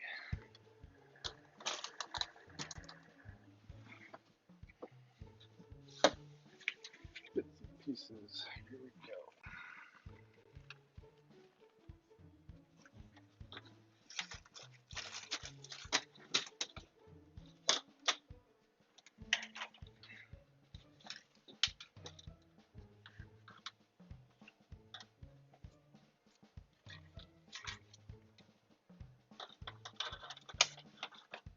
It's really hot in here. It's like a greenhouse glass, old factory roof in here.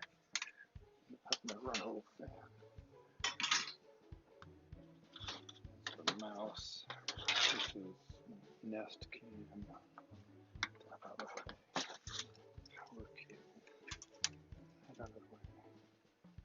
Got these cool old auction power supplies. Agilent. Probably, definitely 80s. Look at the vacuum fluorescent. Pretty old display.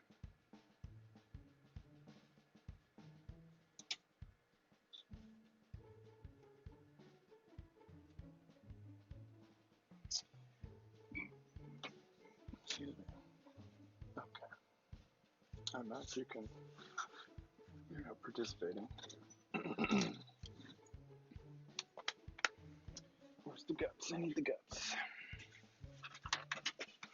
Ewingly, well, if you make it minus 70 C in the chamber, you're going to pay for it outside the chamber. You mean heat transfer? Sorry. Sorry.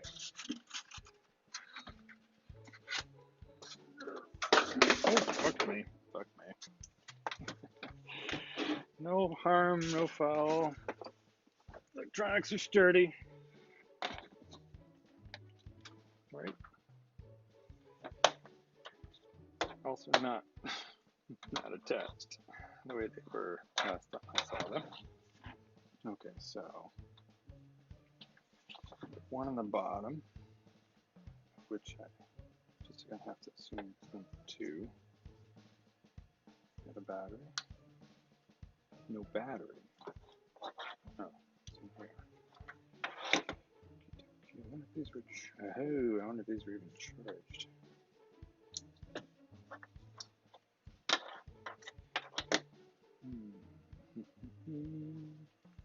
Are they charged? We'll find out. Maybe that's the experiment. Maybe leave it charging before it goes down.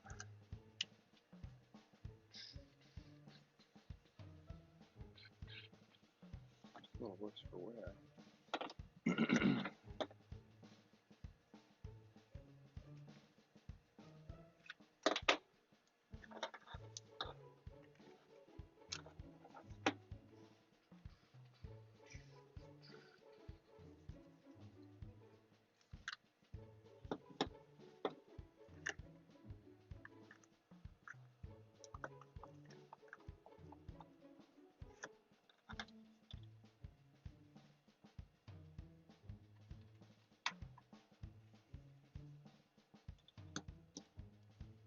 Charge.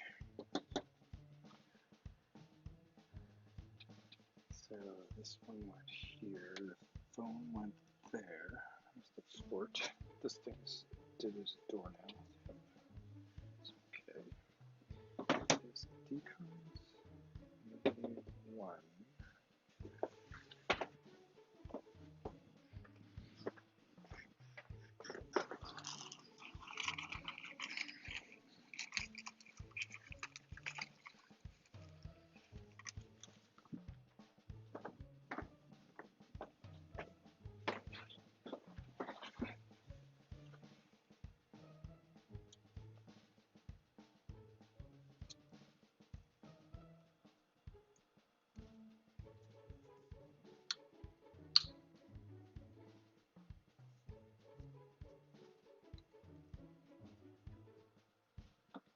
These things want to even run without a battery.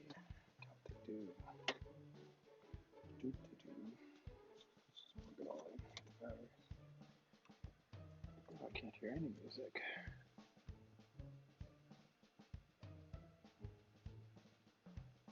I don't think you can either.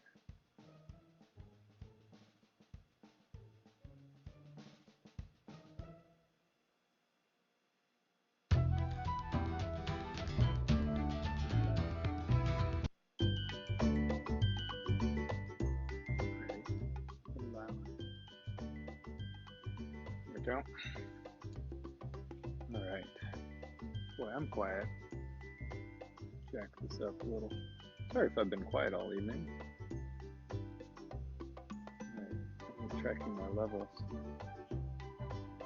haven't done much on these AirPods.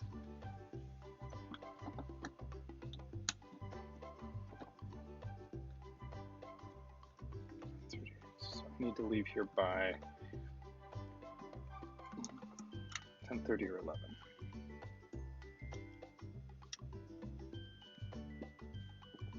GoPro 2.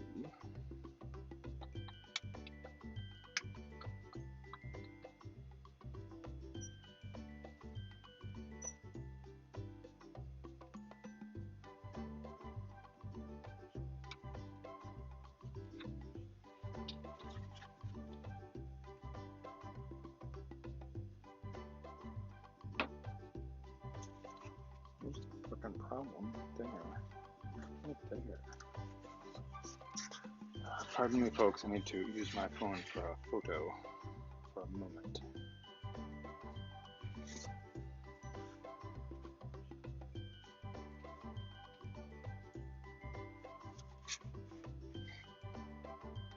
Hardly even need to do this test. Let's see exactly why the problem happened.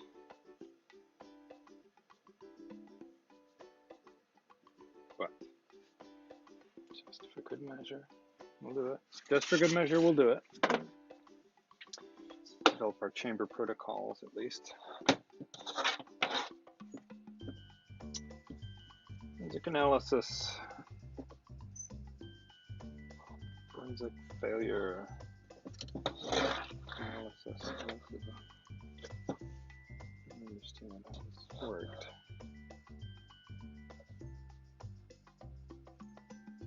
I really don't understand this.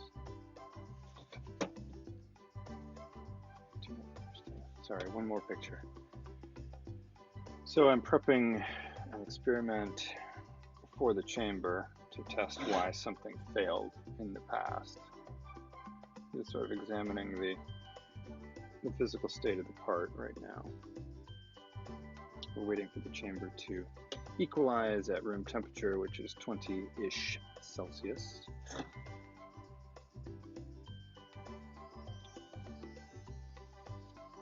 don't exactly understand the configuration of the hardware.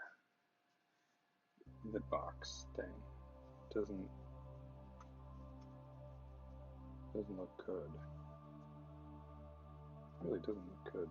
Something happened.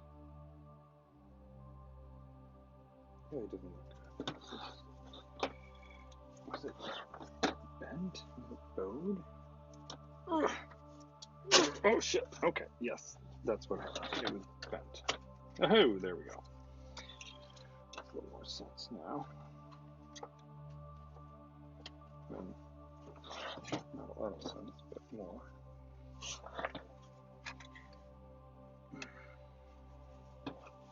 I'm just gonna assume it was square and not diagonal. That was an immaterial port. Okay, it was not involved. Not involved in the action, I don't think. I guess this was the way it was supposed to be. Take another picture. Momentum. Hi there, new viewer. I'm tinkering on a little bit of work project here that we earlier figured out a procedure for the thermal chamber on how to get the air dried and I'm going to toss a little experiment in to the chamber to run overnight. I'm missing something.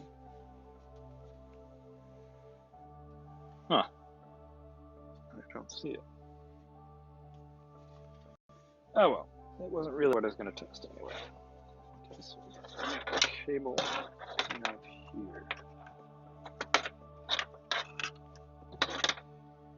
Dusty, dirty.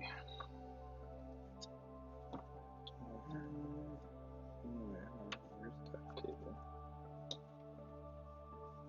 I'm missing.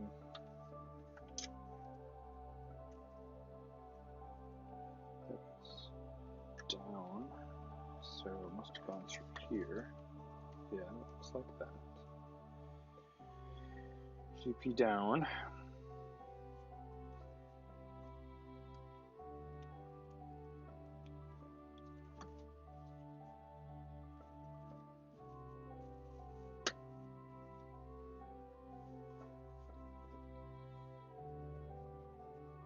Oh, the other one was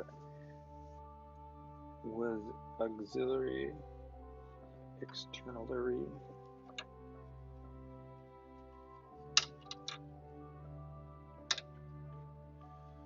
To battery.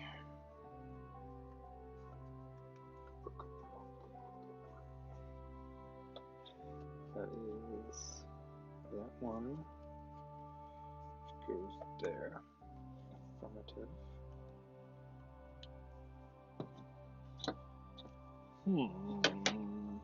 I'm missing a USB-C cable. Can I find one? Do I have one? I don't generally deal with USB-C. It'd be nice to have had the one that flew. Sure, I don't have it though. Let me double check. BRB.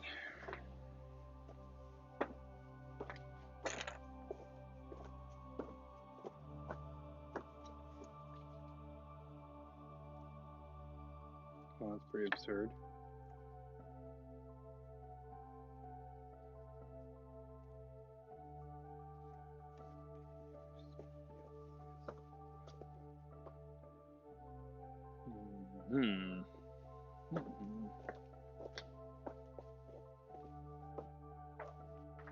Well, I have one on that Raspberry Pi I just pulled out, so we're gonna yoink that. Sorry, little guy. Short, but it'll do, I think. Will it do, pig? It'll do, pig. Maybe it won't.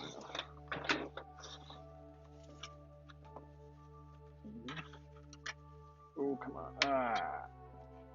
Oh, well, oh, that's alright. Everything doesn't have to be in the original configuration. It just needs to go in the chamber.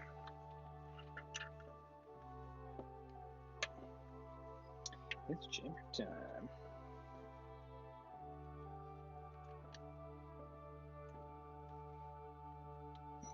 Okay. So that goes into there. Oh, it's gonna be slow. Ponderous.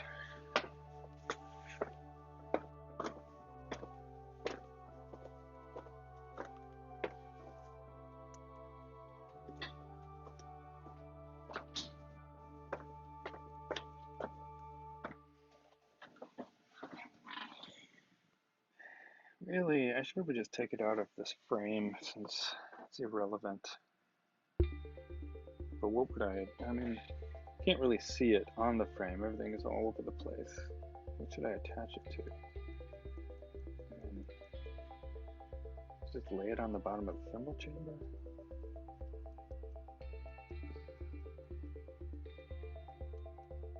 I mean, yeah, I think I'll see it with the Nest Cam fine. Laying it all on the bottom. Maybe I should raise it up so we're not directly against that thermal sink.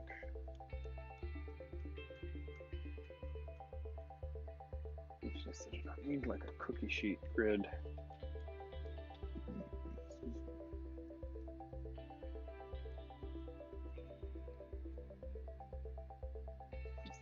cardboard is probably fine. Not going to be sexy, but yeah, we're gonna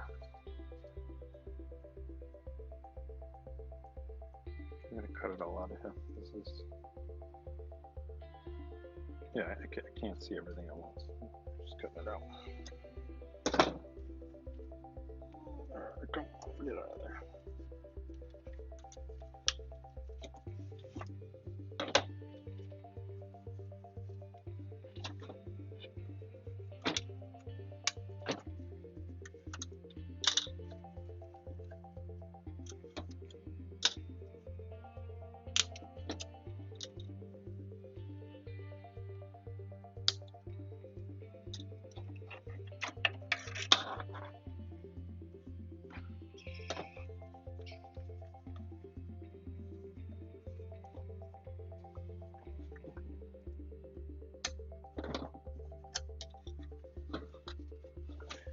I'm going to put a little old-time radio on, I think, just to have something speaking in my ear.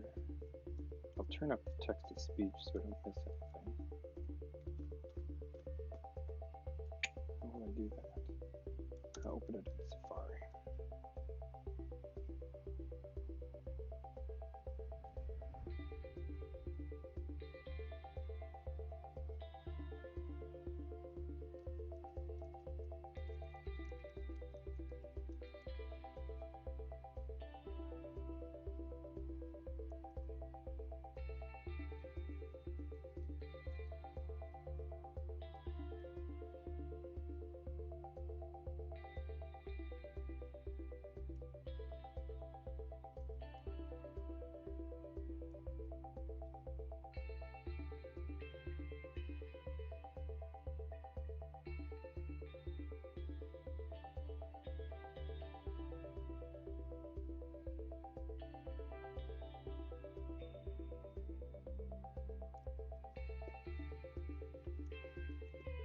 What's the distance here? X minus 1.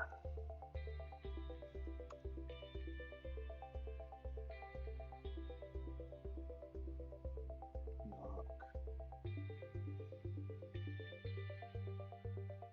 That's a good one, X minus 1.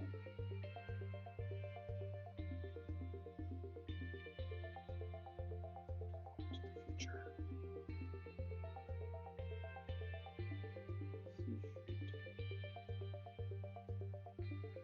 Tomorrow. Another one.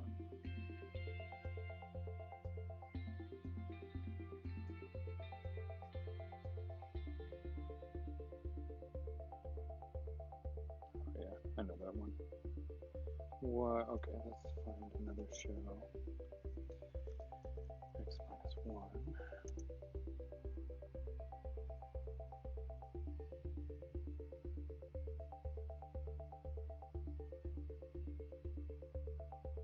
Let's see, shoot.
Okay, let's we're gonna listen to a little old-time radio show here called X minus one.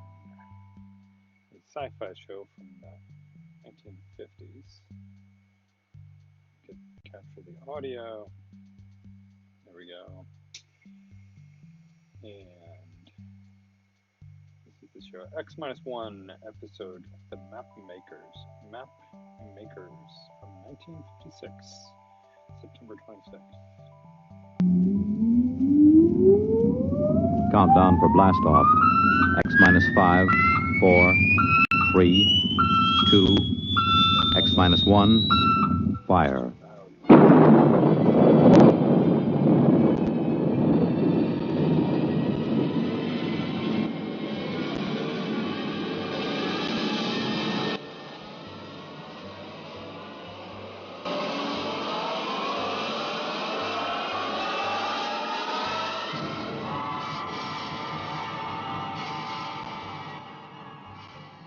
From the far horizons of the unknown come transcribed tales of new dimensions in time and space.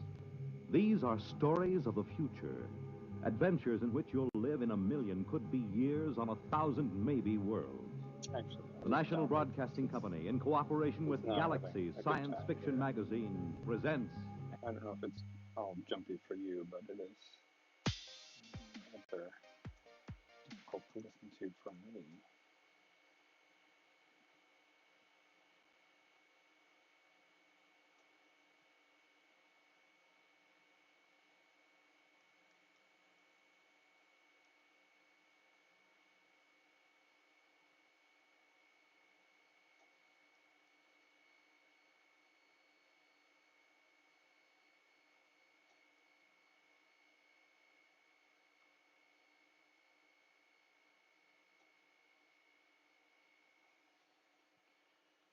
How do we download this?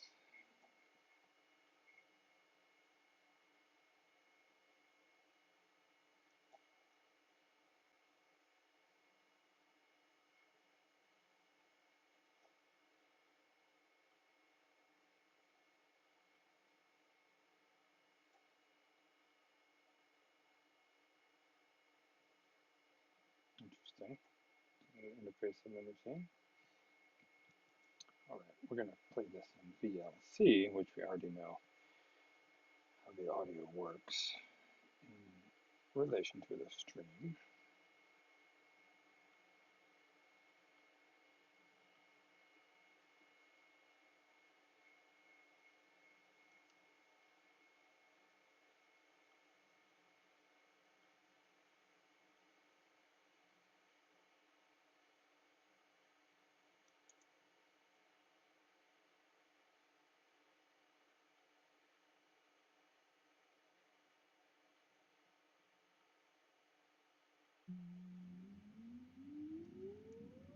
Countdown for blast off.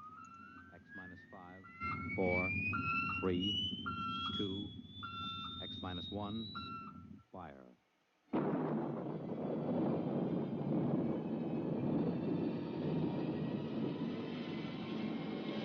Jumpy.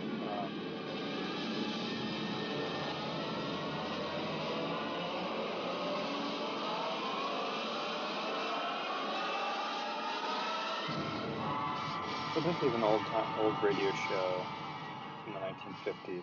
From the far horizons of the unknown You still hear come me? transcribed tales Hello? of new dimensions in time and space. Hello, test.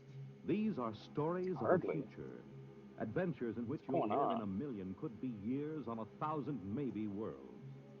The National Broadcasting Company, in cooperation with Galaxy Science Fiction Magazine, presents X minus one.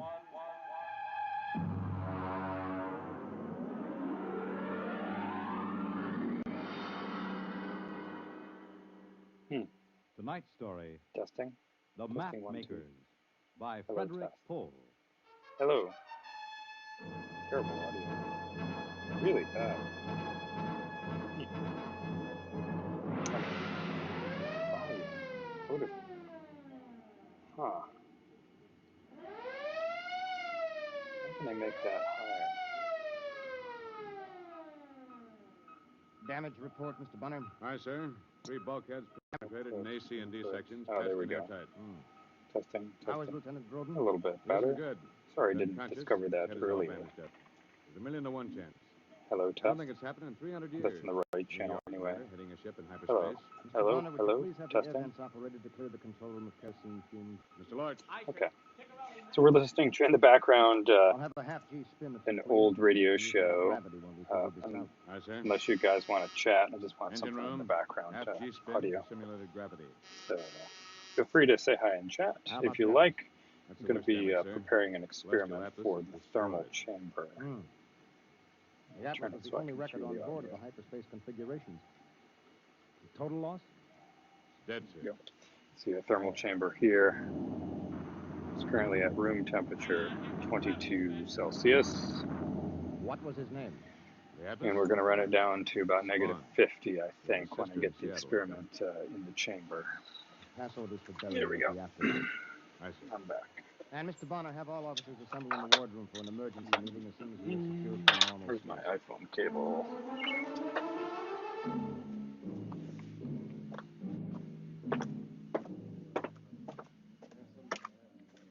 At ease, gentlemen. Gentlemen, we are in trouble. Get some power on the We're in phone. the suit, and we're a long way from home. Kill the Bonner, would you get me a Mexican. bulb of Doesn't coffee? need to run right now. Now, nobody is going to come and get us out of this. We'll have to do it ourselves, if we can. Picarelli is trying to get us a fix. Is that I can as tell you upside right down now as it we are looks? not close to Yes. the solar system. It is. Oh, thank you. How about That that? meteor dropped us out of That works. hyperspace in the middle of a jump. Consequently, there isn't a constellation in the Okay. sky that you or I or anybody else ever saw Come before. on, don't do that.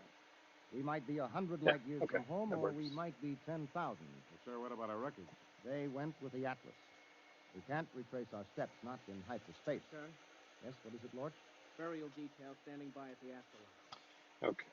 I'm just going to pull all this Very stuff well, out of we'll its get down in a frame few so I minutes. can test it a little I'm easier. afraid the Atlas will have to wait.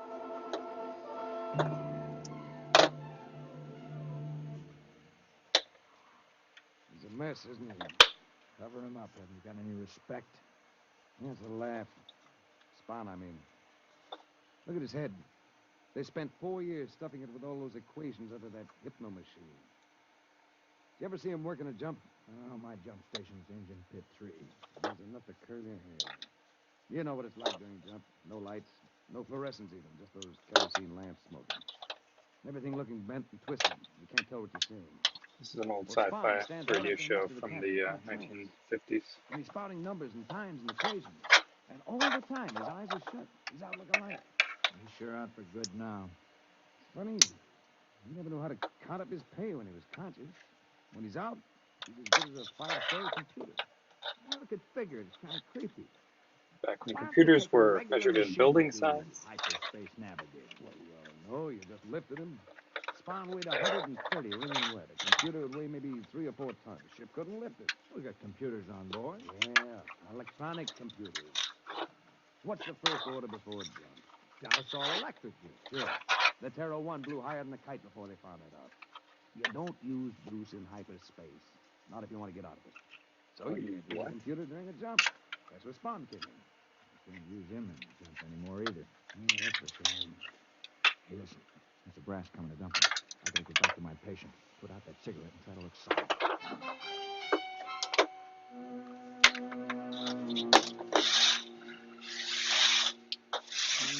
Find the garbage can. Mr. Broderick. How is he, Conboy? Not so good. I gave him 3 ampules of neomorph in the last 2 hours. That's twice the normal dosage. Let me see. Lieutenant Groden's the navigator. I mean, what happened to him all cut up in the head? The captain was a trained navigator. Well, that doesn't do us any good in jump, does it? Not without the Atlas to do the calculating. Look, our job down here is to keep Lieutenant Groden out of pain. We'll leave the rest of the bridge, all right? Sorry, sir. It's just that Corelli in the chart room told me he can't locate one of those stars in his chart. And what's more... Convoy. Yes, sir. Hand me that ampule.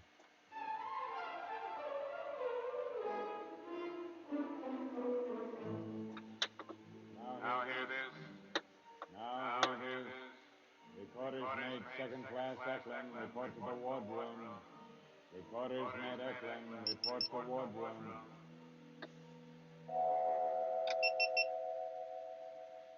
All right, Eklund, come in. Recorder's mate Eklund reporting, sir. Stand at ease, Eklund. You've heard about Recorder's mate Spahn. Yes, sir. I was with Charlie when...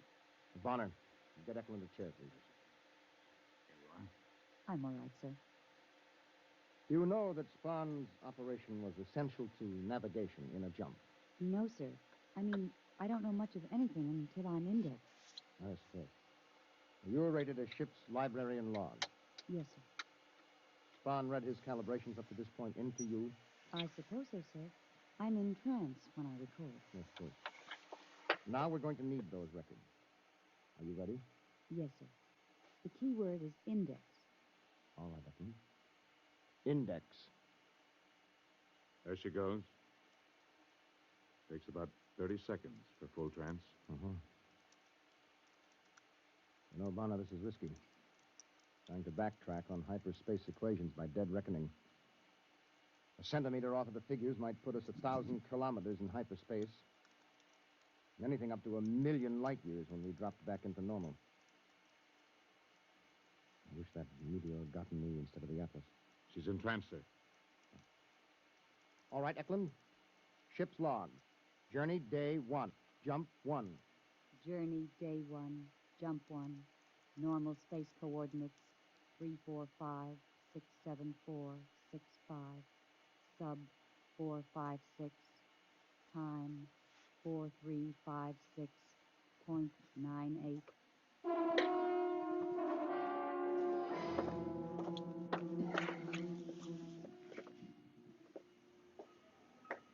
Ensign Lortz reporting on watch, sir. No maneuvering during watch, no change in operating status. I haven't made an entry for course and position, Mr. Bonner. Just put down unknown in big letters. Yes, sir. You didn't get anything out of Eklund? Oh, sure. We got the absolute magnitudes and the stellar distances of half the stars in the galaxy. And short course in the geodesics of the n-dimensional space. We didn't get a road map. What does that thermometer read? It's all right, sir. I adjusted heat level. What? The welding torches had the temperature up 5 degrees, so I ordered air valved into the expansion line. Mr. Lorch, you were bleeding air? Well, yes, sir, to cool ship. What, you're a fool. What? You valve off air as though we had a whole world of it. Did it ever occur to you we might be in space a long time and we might run out of air? But, sir, that doesn't happen. I mean... No, not when you can jump. Not when Earth is an hour or a day away, but we can't jump. You just leave those air valves alone. We'll need every molecule.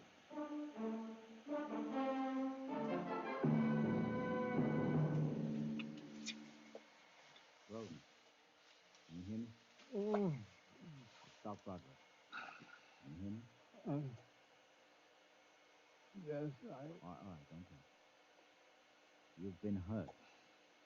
A meteorite got the Atlas and something got you right across the eyes. Drops of molten metal. You're blind, at least for now. We can fix you up from the eye patch and get back on Earth. the Atlas. Dad. We got enough trouble. I've got to take the bandages off now. Can you see anything? We're going to pass the light in front of your eyes. You tell me if you can see anything. No. Nothing, but it hurts. All right, convoy. Hand me that ampule.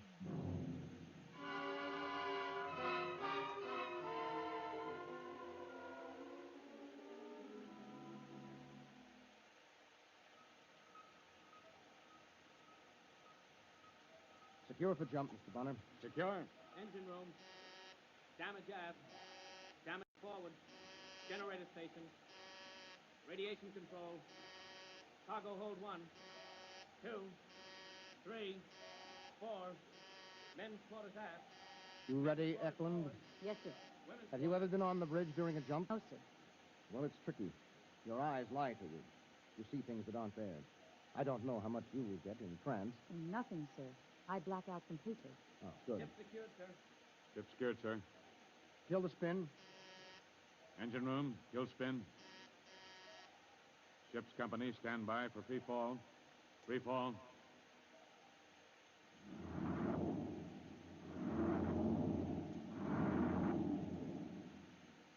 Check off.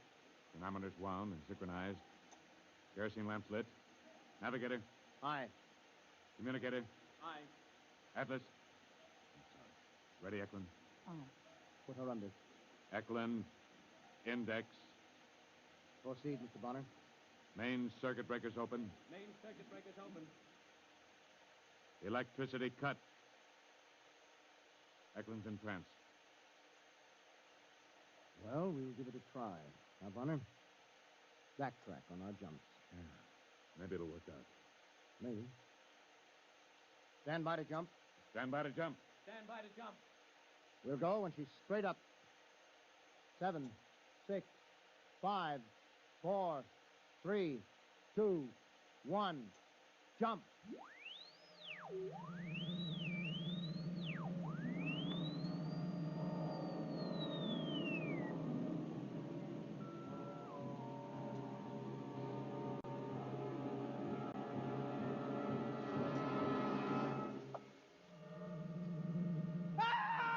Convoy! Convoy, where are you? Over here, I can't see you. Feel your way over the broach. Everything's green. Get to the high post. Come on, man, you've been in the jump before. Here's the amp fuel, sir. Stop the pressure, high post. We can't use current in jumpers for it. Groden, it's all right. We're in jump, that's all.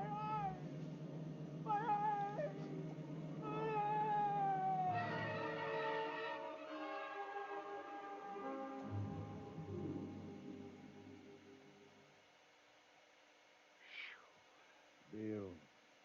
That's the use. You can't use the money even if you win. What are trying to do, chicken out? Borelli says they got a fix after the jump. What are we worried about? Deal. They got a fix, all right. 15,000 light years from Sao. Shuffle. He says that's the way it is in hyperspace. Distances haven't got anything to do with anything unless you can navigate when you're in jump, and we can't. Hey, when did Lortz make his rounds? What? I'm gonna take off my jumper. It's hot. Yeah, and it's gonna get hotter. Every time the jets blast, every time the cook fries an egg, the ship gets just a little hotter. Don't mention it. Every time the jump generators turn over, every time you light a match, that gets us hotter and hotter. Hey, what are you doing? Taking off my skivvy shirt. Deal.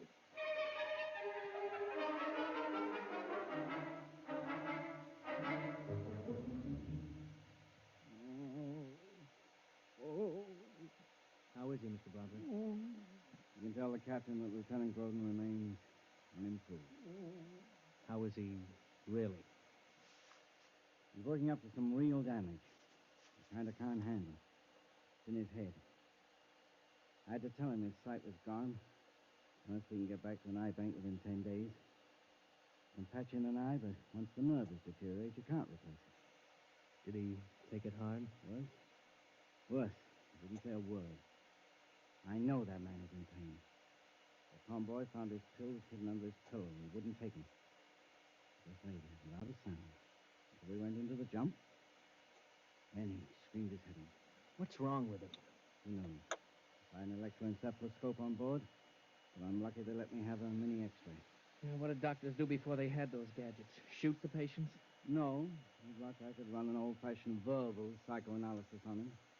I might pick something significant out of the sludge. Maybe 5 or 6 months. That's what they did before they had the EES. What time is it? 07:56. I've got sick call in 20 minutes. Heat exhaustion, dizzy spells, skin rashes.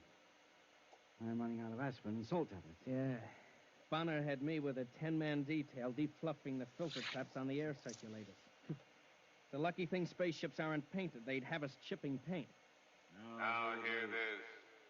Mr. Broderick, report to the bridge. Mr. Broderick, report to the bridge. How am I supposed to do that? I got 2 corpsmen down with heat frustration. I'll look after Groden, Mr. Broderick. Maybe I could give him an alcohol rub? Thanks, Lord. Oh, by the way, that alcohol. Just gonna turn the fans off for a little bit here.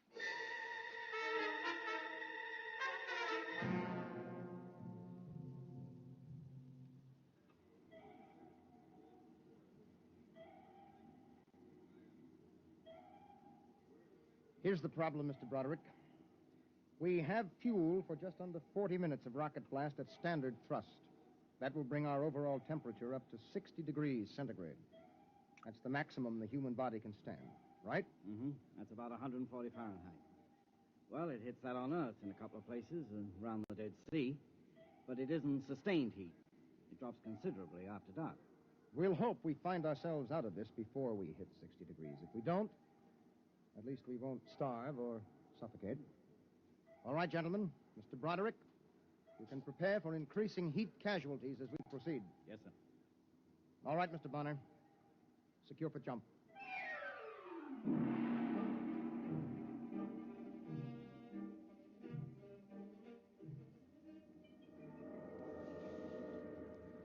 My eyes. My eyes. Now take it easy, Groden. Convoy! Convoy! Yes, sir. Where's the doctor? He stayed on the bridge for the jump. Well, what do we do for Groden? During the jump, I can't even see him. I don't think he can hurt himself. We better just wait till the jump's over.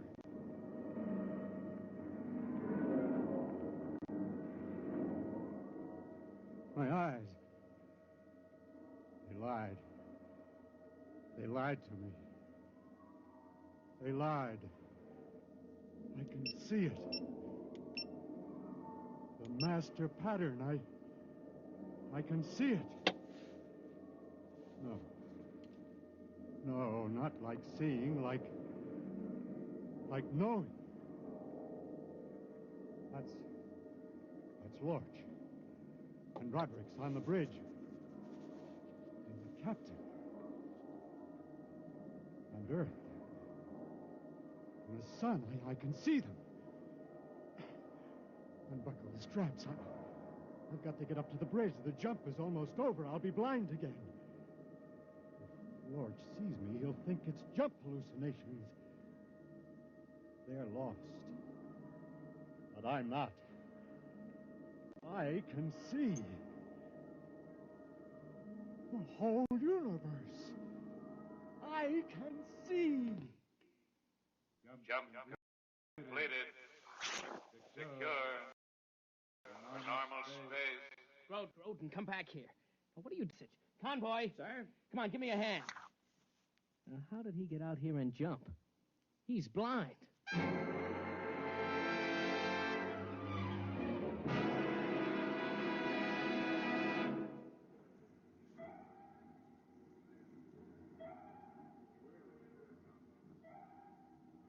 Navigation report negative, sir. Is there a fix? No, sir. Corelli thinks you can get a triangulation on an extragalactic nebula. That'll take time. Well, what's the temperature? 45. We don't have time. We'll have to keep on. If we don't end up within a light year of Sol, we're cooked. Literally. So, at your convenience, we'll take another jump. So we've got to take a break. The only way to handle the temperature is frequent rest and liquid. Will 10 minutes be enough? Well, I suppose so. Mr. Bonner, have steward sections issue whatever they have, juices, water. There's no point in saving it any length of time. We have about 24 minutes of rocket time before the hull heats up to 60 degrees. Is there any reasonable chance? Mr. Broderick, we have tried dead reckoning from the records. But in hyperspace, we can't follow them accurately, not without Atlas. I'm timing the blasts from my pulse, because you can't trust reading a clock unless you can touch it. When we jump, I might as well be blind.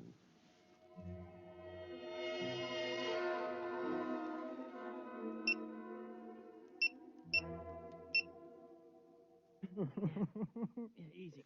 Get him back on the bed. Now, easy, Convoy, easy. Oh, I got his arm. There. I can't figure how he got out there.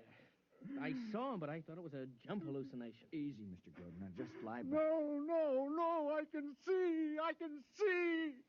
Is that possible? Look at him, Mr. Lorch. His eyes are covered with bandages. He's blind.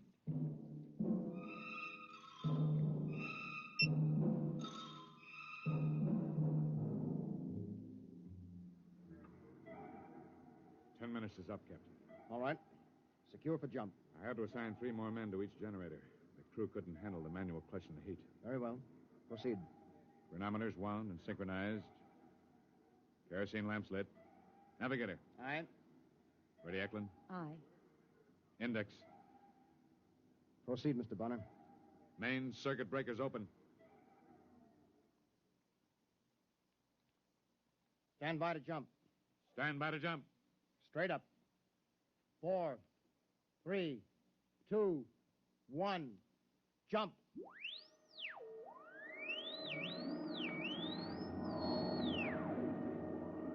"30 seconds to full velocity, sir." You never can get used to it. You can hear, you can touch, but your eyes lie. The photons and electrons that carry vision have some crazy mathematics of their own. I know, sir. I remember once I saw a row of monkeys sitting on the control console. I wondered what they were before hyperspace twisted them into monkeys. 10 seconds. Yeah, that's what I mean. Now it seems as if I'm seeing Groden up here on the bridge, and I know very well he's down in sick bay asleep. Captain. Who is that? Lorch? Yes, sir. You're not on bridge watch. Captain, he's really here. It's not a hallucination. What are you talking about? Groden. He's really here, sir. Lodge, what's the idea of bringing him up here during jump? I only brought him to the forward lock, sir. Then he brought me. Broderick, is this some kind of heat exhaustion? I'm telling you, sir. We went into jump, and I couldn't see anything that made sense. Just twisting shadows and lights, you know. But Groden took my hand and led me right up here along the passage. He's blind. Not in hyperspace. Not in jump. Then he can see. Captain. I gotta get him to sick bay. He must be in intense pain. Yes, it's painful, all right. But I can see the whole plan, the whole pattern. It makes sense to me now. I can see the stars, and the ship and the Earth at the same time. The equations on hyperspace. I can see then the way you can see a triangle or a circle. I can see the Earth, and I can tell you how far it is. Groden, you mean you can pilot us home? Yes, I can. All right, Mr. Groden. Take over this ship.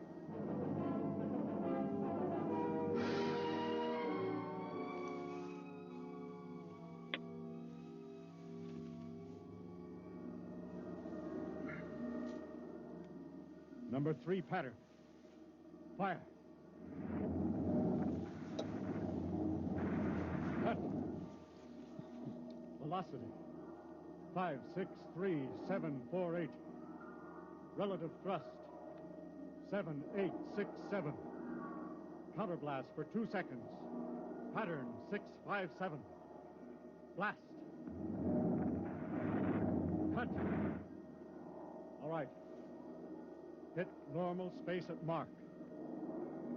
5, 4, 3, 2, 1. Mark. Look out, he's gonna fall. Yeah, I've got him. He saw. He saw in hyperspace. He navigated by line of sight in hyperspace. We'll have to order a stretcher up. He's blind again. Sun system, 239 degrees, 45 elevation. Magnified by 50 on forward screen. That's not Saul. No, but it's a place to land. There's a planet there. It's Earth normal. You can land and cool ship and replenish air. Mr. Bonner, take her down to atmosphere. Have planetology section start to check it out. Aye, sir. Ensign Lodge, report down to planetology. Engine room, landing routine. Why didn't we hit Earth on the jump, Groden? Why? Just as well, Mr. Broderick. If the planet checks out, it's a whole world for colonization. Sure, but it'll be 2 weeks before you can replenish ship and catalyze fuel. There won't be any new eyes for Lieutenant Groden then. The optic nerves will be gone too far. You'll never have eyes again. I knew that before I brought you up here. Ready, blast, or skip deceleration in pit 3. You mean, Groden, you could have brought us back to Earth? In 2 jumps. Then why didn't you? I can't allow a man to go blind because of phony heroics. Do you want to know how many Sol-type systems there are within 5,000 light years? I can tell you. Want to know what the universe looks like in hyperspace? I can tell you that, too. Only I can't describe it. The whole thing is as orderly and chartable as our own space. And I could see it, all of it. And you offer me eyes. Captain, we have a quadrant of hyperspace to chart. I can see during the jumps. Captain, Look out. He's still in pain. I can see to the end of the galaxy. And beyond. I know. But in the meantime, Mr. Broderick. Aye, sir. When we take off again, Lieutenant Groden will be in command during jump. He will handle this ship, and at his direction we will chart hyperspace. But in the meantime, will you kindly lead him to his quarters?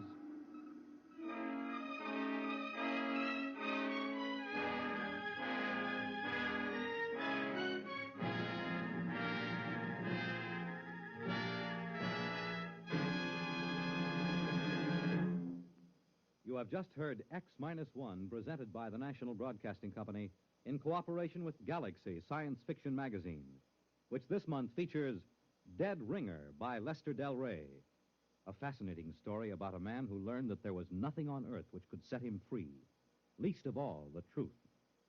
Galaxy Magazine on your newsstand today.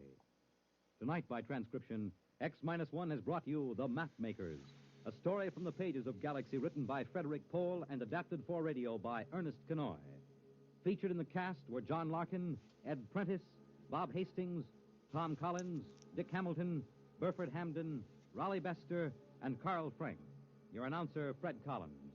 X-1 was directed by Daniel Sutter and is an NBC Radio Network production.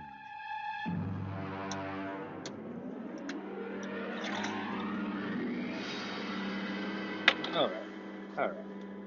Hey, everybody. We've got some viewers. Feel free to say hi here in the chat.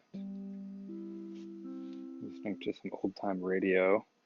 Unless you guys want to chat, just keep the background X-1 from the 1950s sci-fi rolling in the background. I'm about to set up an experiment here in the chamber. -4, -3, -2, X-1, fire. Our desiccant beads, they have indeed turned a little bit pinkish. From We the far horizons can't of the tell, unknown, but come transcribed tales of new dimensions in time the ones and down space. here These are a are little stories of the bit future. purpley pink, Adventures in which you'll live as in a the million ones could-be below years on 1,000 would-be worlds. are much The National bluer. Broadcasting Company presents X. So I'll just stir them up a little bit. Get some more of the bluer, dry ones to top, where the air will blow on them. Tonight, Universe. Something to sit these experiments on.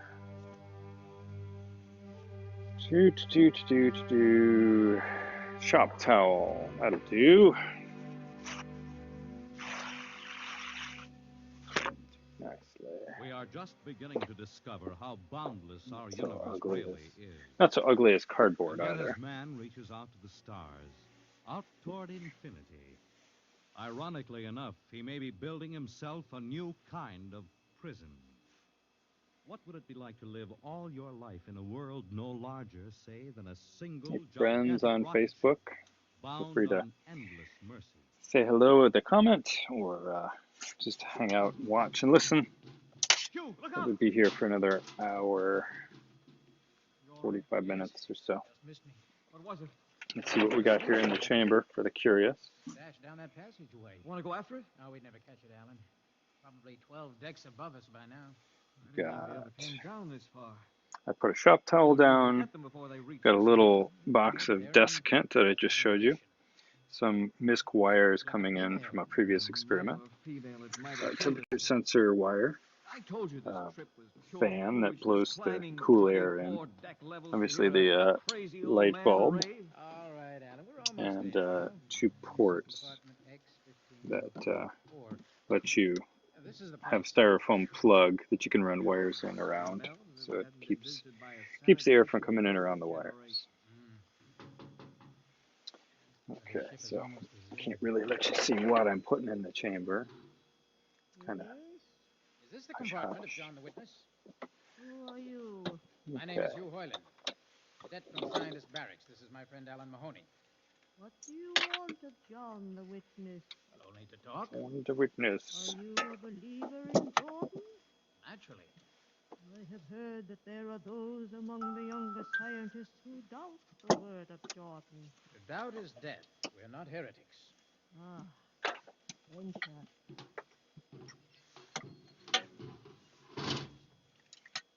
I've brought you a gift of tobacco.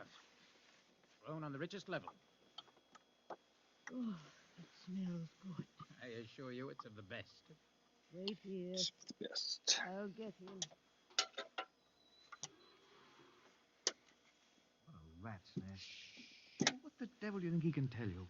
Alan, I'm not sure. I'm not sure.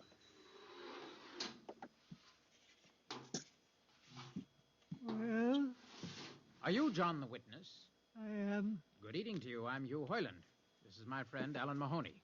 What brings a gentleman of the scientist class to my humble compartment? I've heard that you and your parents before you have been keepers of the legend of the ship. Since Jordan gave the word. I'm anxious to hear the word as Jordan spoke it. Why?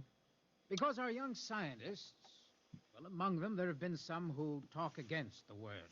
There are regulations against such heresy. Still, some of them say the ship has no purpose. They say that we are here accidentally, that we have no more grace in Jordan's eyes than the most deformed mutant who dwells in the highest level of the ship. What shall I say to you? Well, I wish to hear the word from the mouth of one who knows, in order that I may become more convinced. Sit.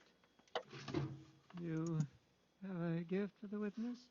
The finest tobacco. Good. I will dim the lights.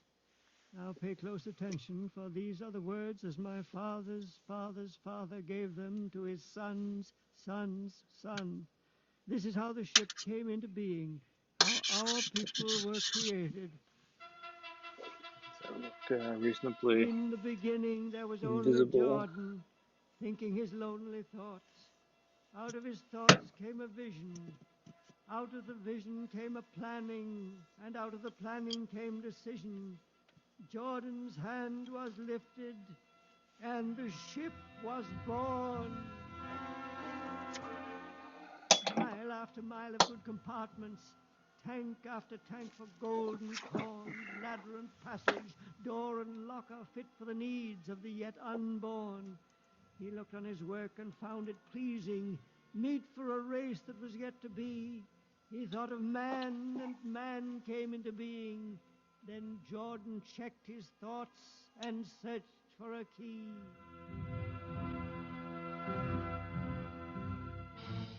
Man untamed would shame his maker.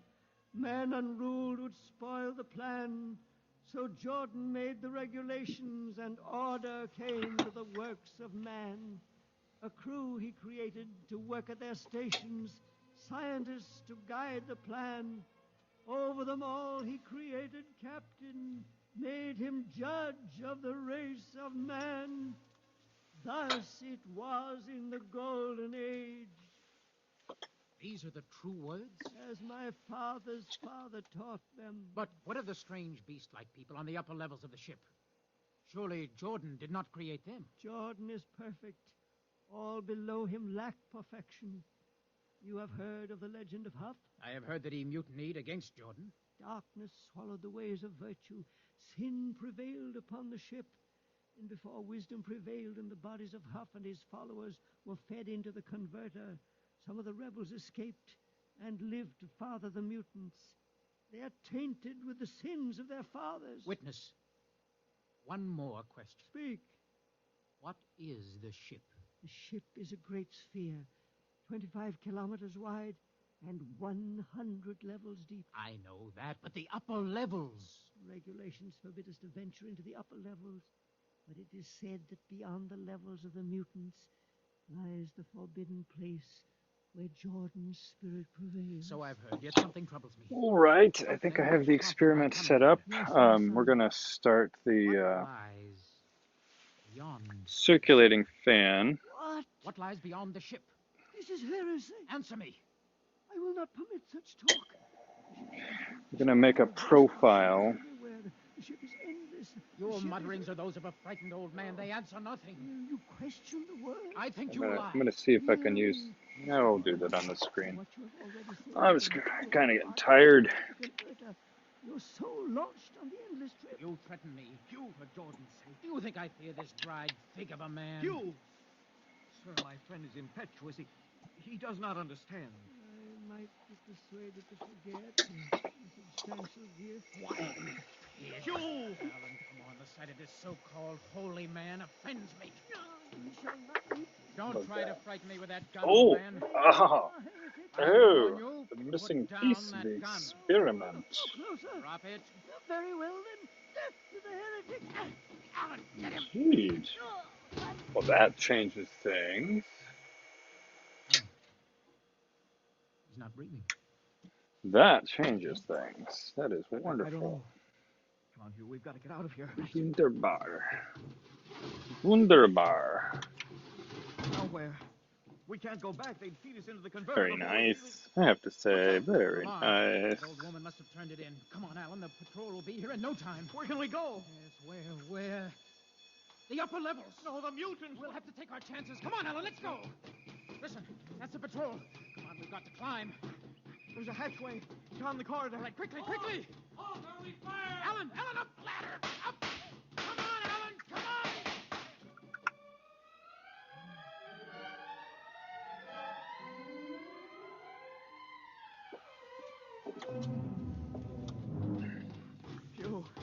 Hugh, wait.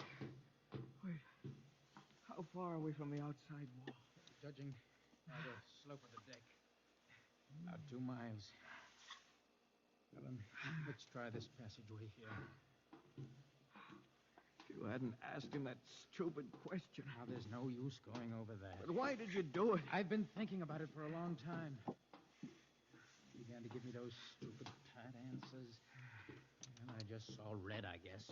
Who are you to question the ways of Jordan? When you asked me to go with you to visit the witness, I thought you wanted spiritual help. I never dreamed. I'm sorry, Alan. I'm sorry. I couldn't foresee this. Wait a minute. What? I saw something move. Where? Near that bulkhead. I don't see anything. Maybe my eyes are going bad. Listen! You behind us! Alan, look out!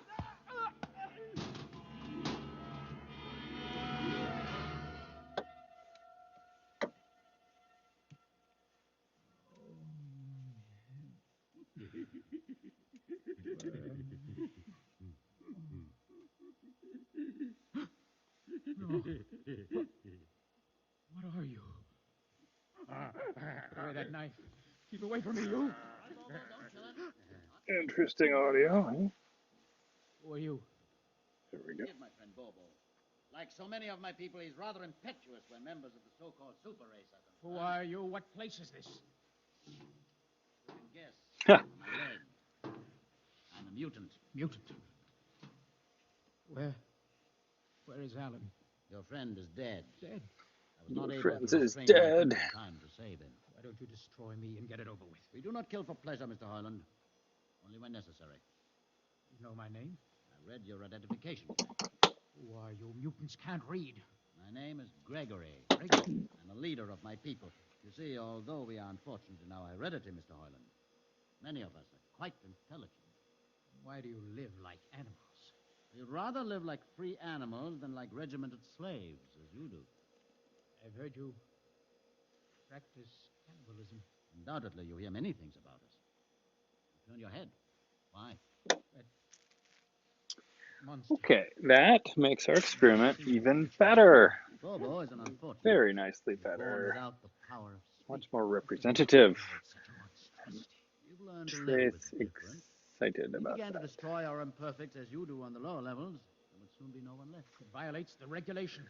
Okay, The word of Jordan. gotta States pause of this. Ireland. Your people are This really audio because I gotta think about numbers. I gotta think about numbers.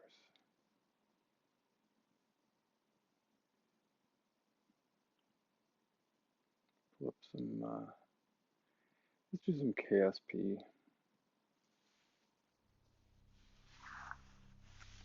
Hello, test. Can you hear me? I need to speak up, apparently.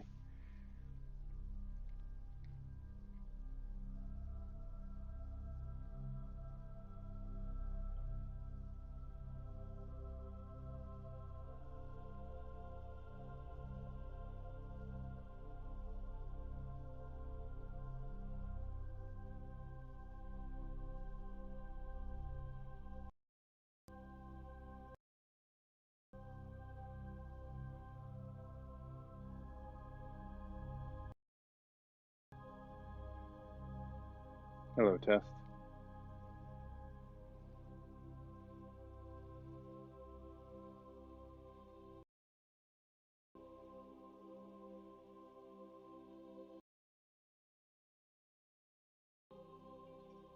Hello, testing.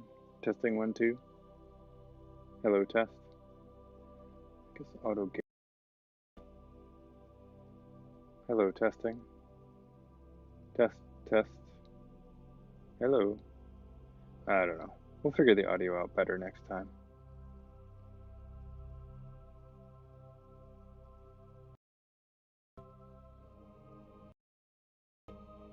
Hello, testing.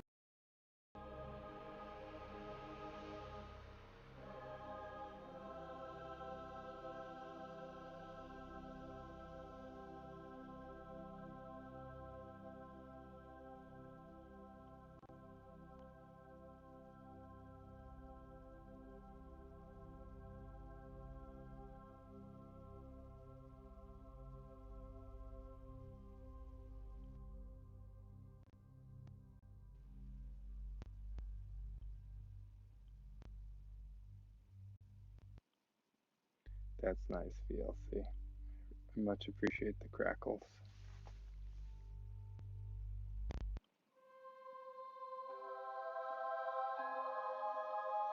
Fuck you, VLC. Fuck you. Anyway, moving back, I need to do a temperature profile. Yeah, you won't be able to see this. Or hear me, probably. It's getting late. View.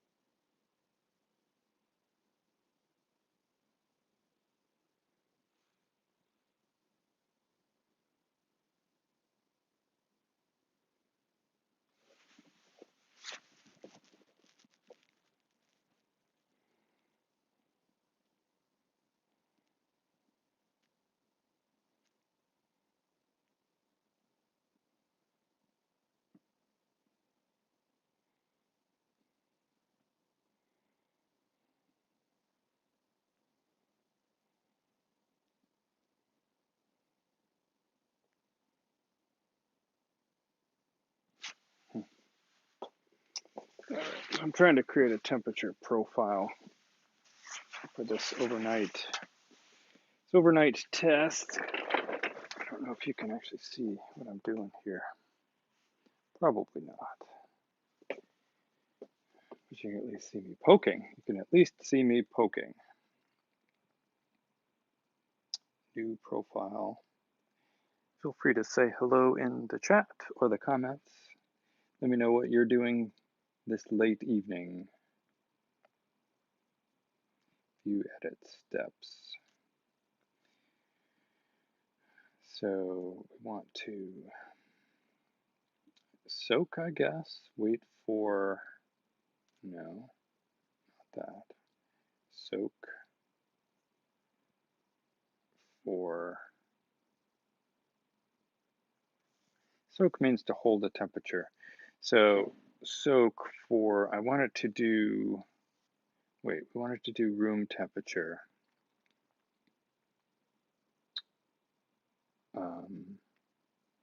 Yeah, first we wanted to get to room temperature.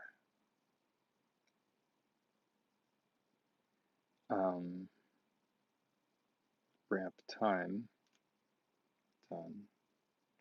Ramp rate, rate, target set point. Oh, that makes sense. Rate of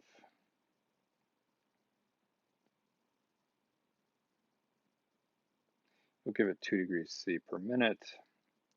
Target of 22 C. Room temperature.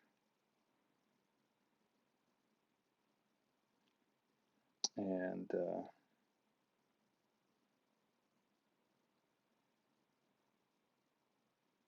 done. Then add a soak at room temperature for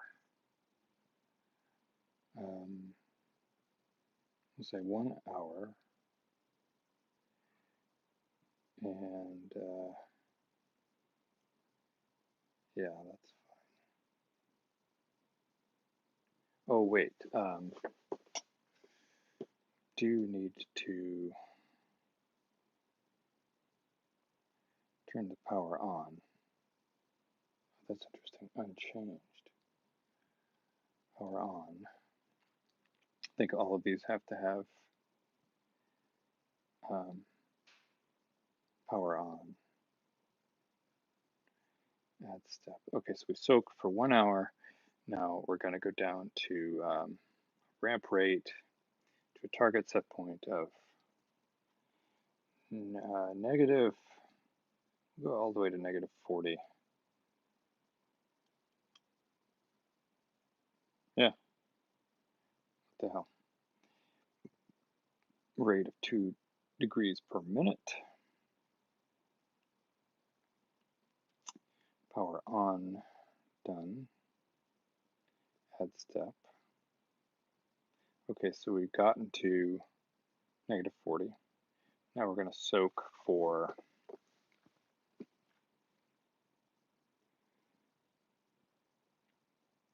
1 hour. 1 hour, done. Now we're going to ramp.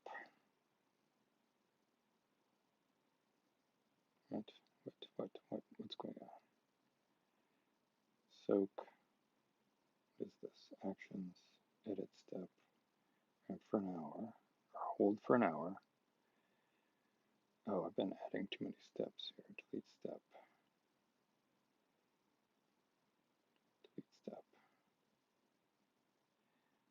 Okay, so it's now going to soak at negative 40 for 1 hour.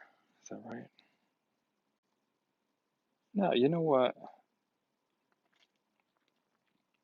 It takes an hour to go up and 20 minutes to come back down. Is that right? Yeah.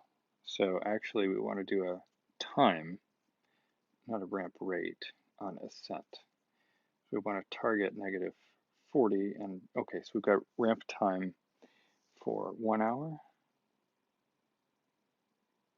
1,000 feet a minute, 60,000 feet, that's fine. So on descent, and then, okay, so it's going to ramp to,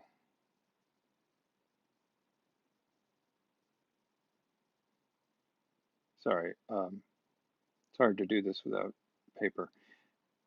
Done.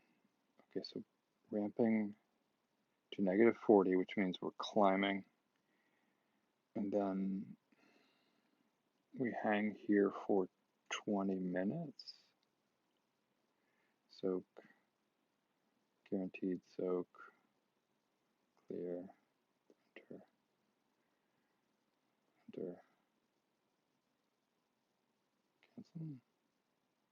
cancel. For 20 minutes, enter, 0, enter, guaranteed soak enable, power is on. Then we start descending.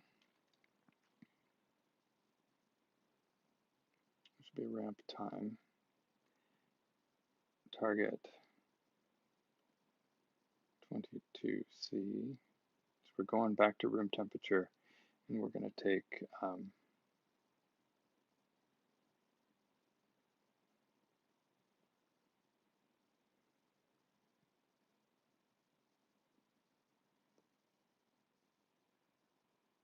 think it's 25 minutes to descend. It's not long. It's not long. Guaranteed soak. We're not a soak. Off.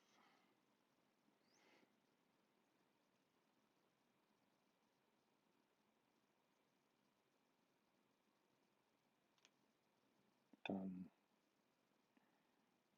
And then we soak for 2 hours.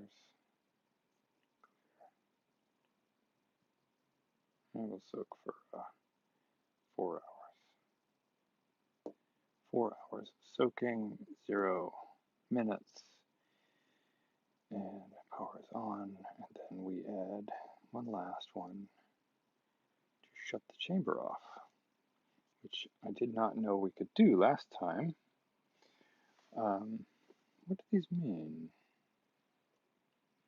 Jump? What is jump? Oh, no, don't do that.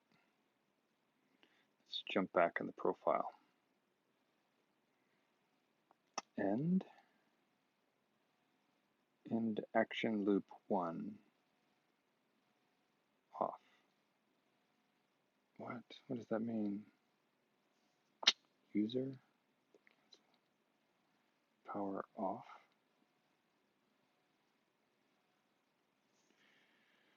Well, the worst case scenario is it just stays on.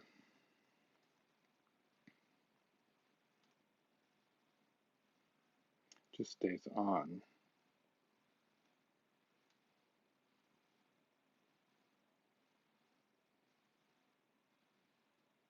Right. It just stays on, but it will hold room temperature.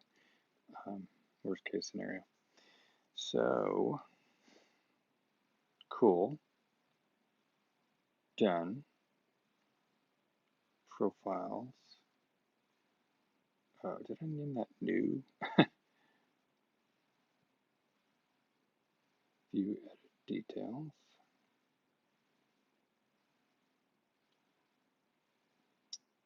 Backspace. Latex.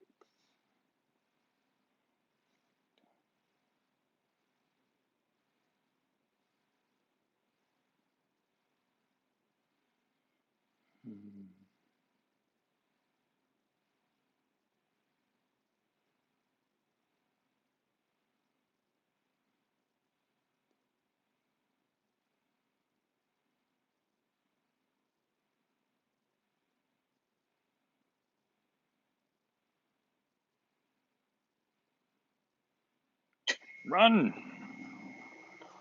Voila. Let's get our Nest cam running.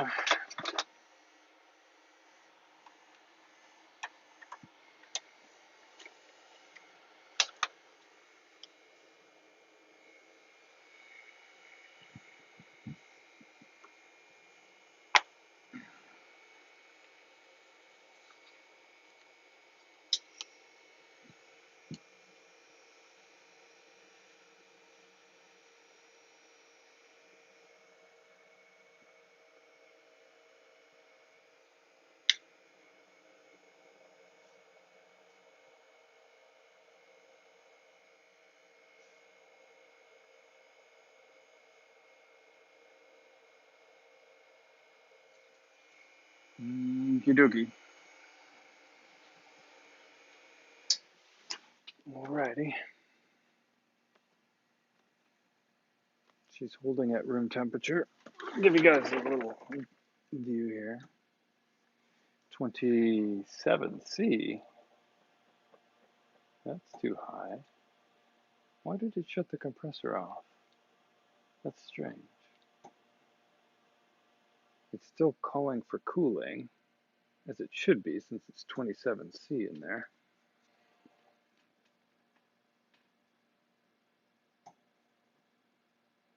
The compressor's off. Oh, well, I'll be around here. Wait a minute. Wait, I think I want to put that temperature sensor on the experiment, the one on the wall.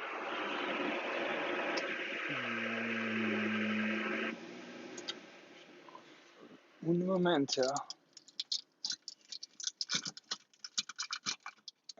Pardon me.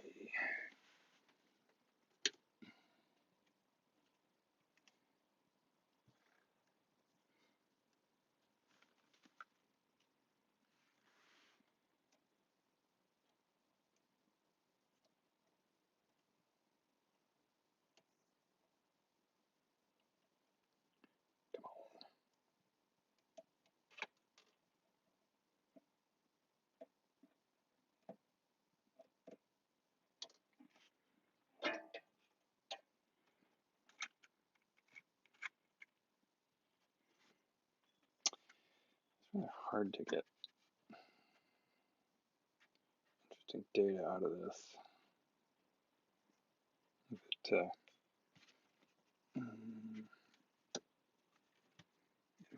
really being able to stick it inside anything.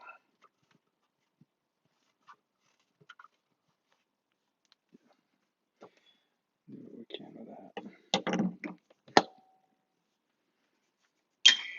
I'll resume.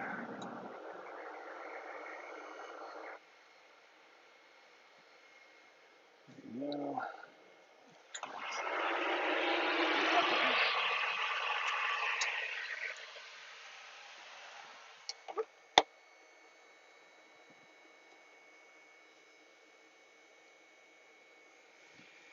Okay.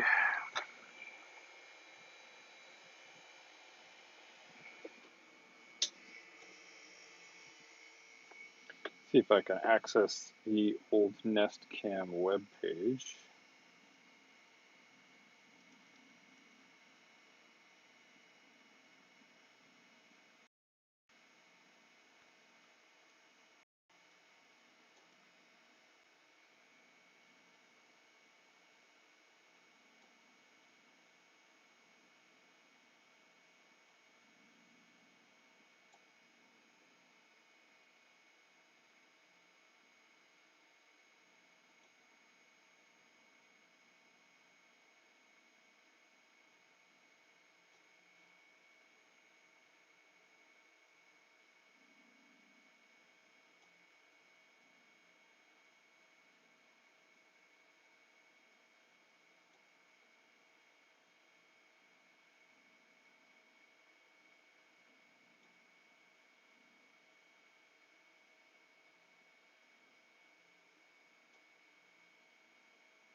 Looks like Back to the Future.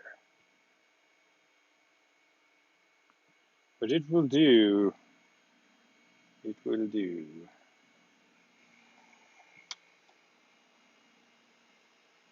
Change the first.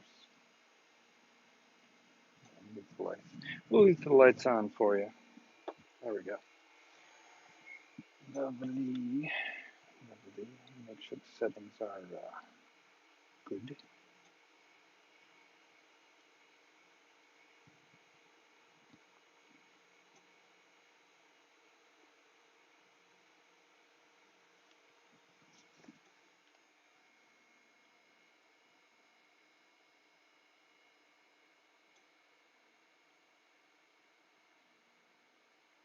Hello, YouTube friend. Say hi in chat. I'm getting towards the end of the evening, but I'll probably be on for another 20 minutes.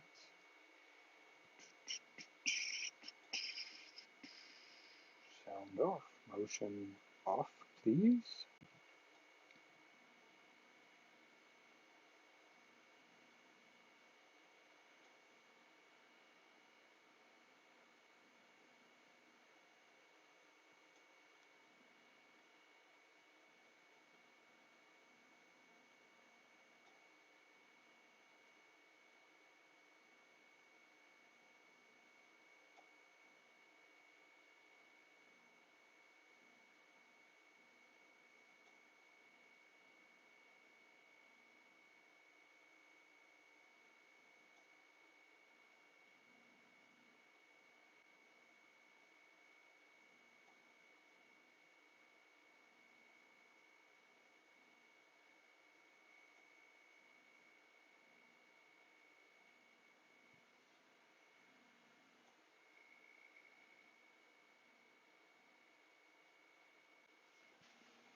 So, Fucky Dan. Fucky Dan. Fucky Dan.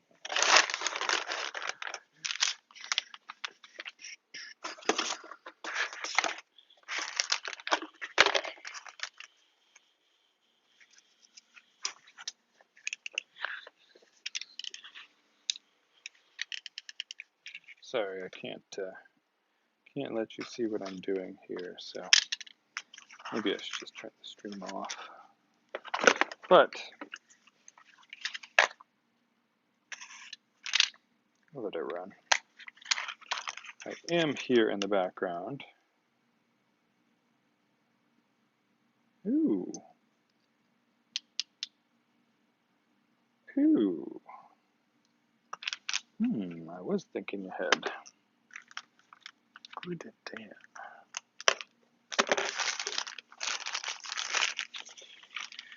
Good Dan.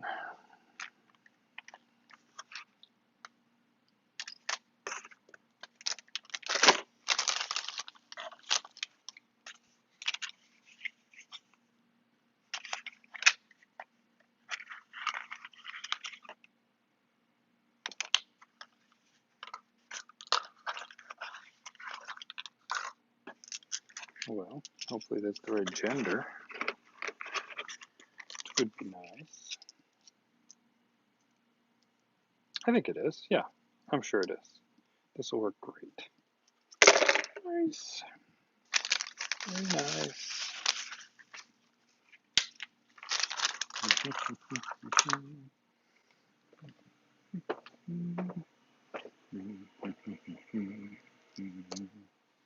Now the chamber is soaking at room temperature. The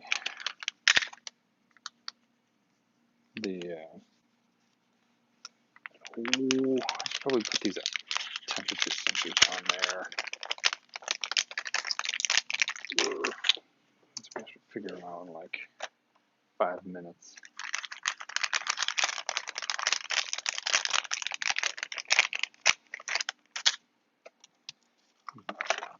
Sounds like a job for Dan. I'm pretty good at figuring out little tech very quickly. Very quickly. Let's do that, except the power line was stolen by my laptop. Sorry, I cannot give you a view of me doing the rest of this because reasons. But I can talk. Feel free to message me on the chat or the text. Please say hello. And I can hear it speak into my ear. Oh, what a shitty case. Wow. Shitty American manufacturing. God, American small business manufacturing is just such shit. Shit design. Made American. That is what I avoid. American made.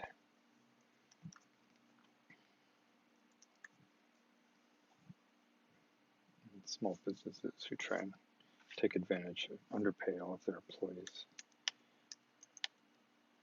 Screw their customers. Okay, what was the password here? Sorry, little side tangent there. It's late. It's late at night.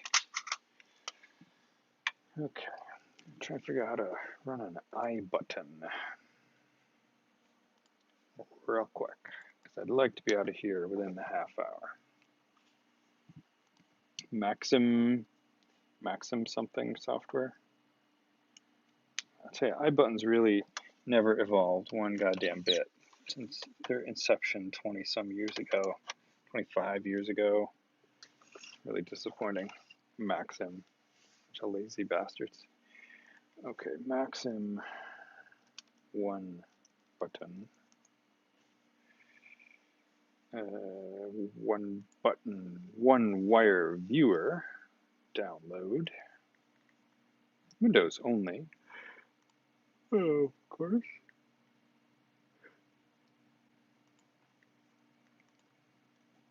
That's nice. They offer Windows XP download for it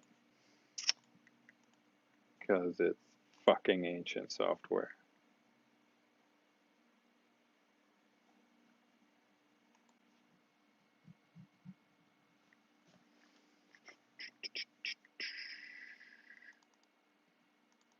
Really?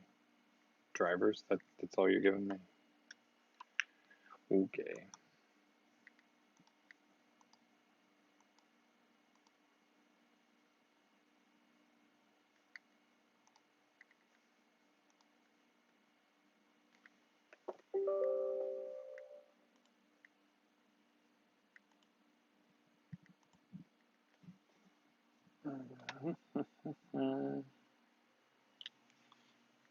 But that's not what I was looking for. Not the drivers. I want the viewer. Viewer download page. That's what I clicked, and that's not where you sent me. Beautiful. Nice job, Maxim. Nice job.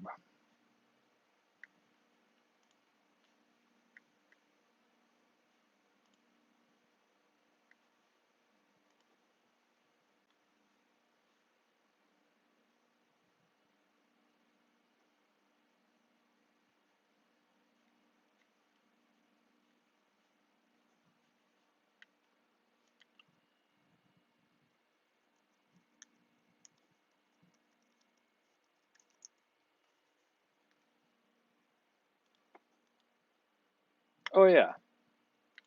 And it's Java.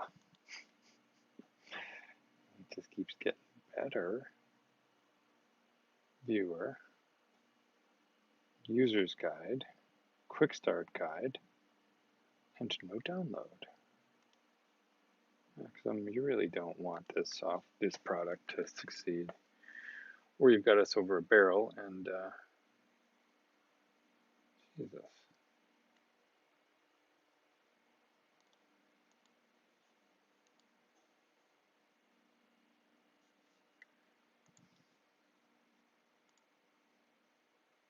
Oh, no, the installer that says one-wire drivers, installed a folder called one-wire drivers, and in there is the viewer app, just wow, this is really designed by an engineer.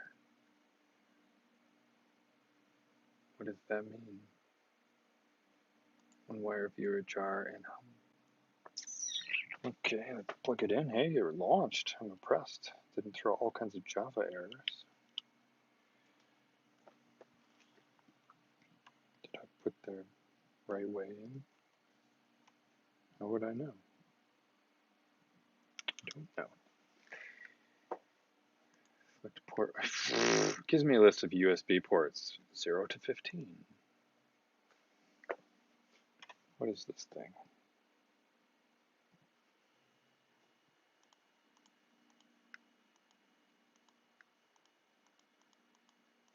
How would I fucking know what USB port it is?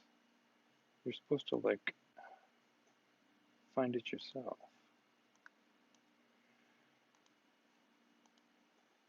Sure. Let's try 1. Nope.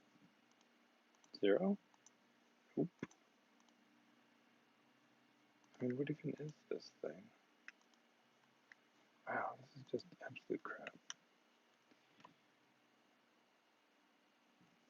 Like USBI. Sorry, I'm complaining. It's late and I'm using American-made engineering tools. LinkedIn. I mean, I suppose it's better than some of the bad Chinese stuff, but yeah, it's a company that's just had the same crap since the 90s. Link USBI. Hmm.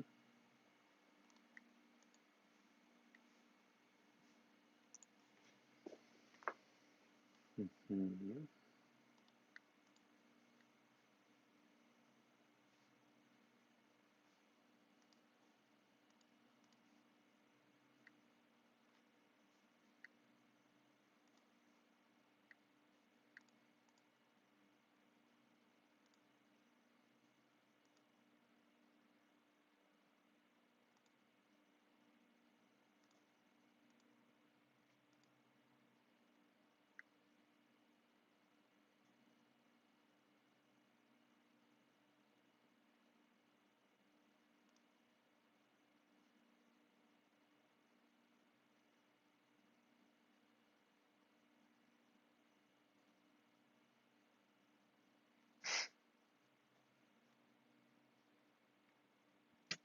Yeah. Predictable. The manual does not tell you how to do anything. It just describes all of the buttons and what the buttons do.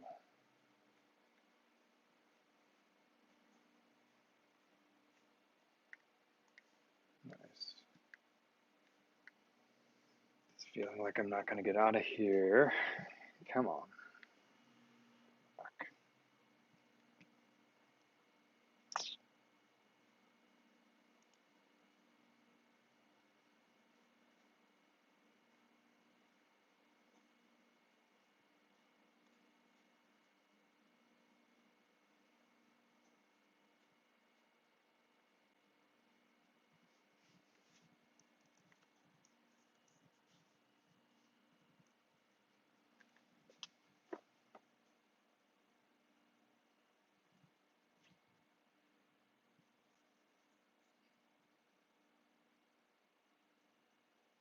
Mm-hmm. Mm-hmm.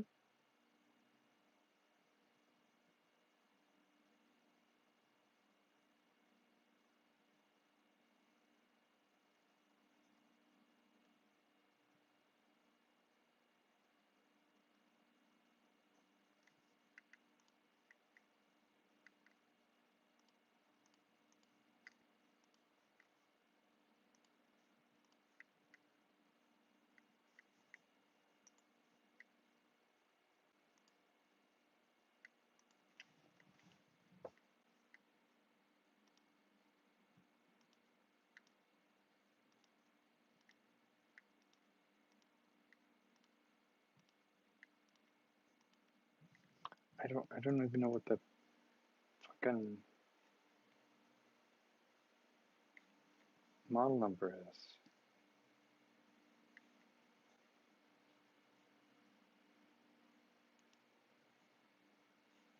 How do you find what COM ports are available in Device Manager?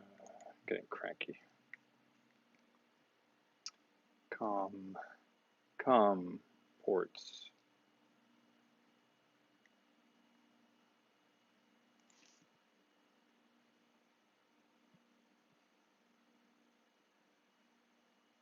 Is this even connected?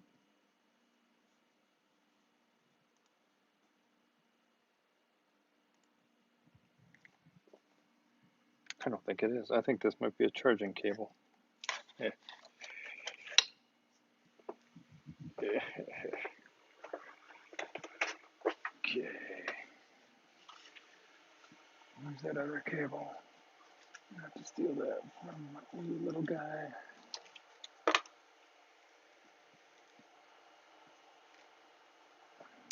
Cannibalizing you left and right.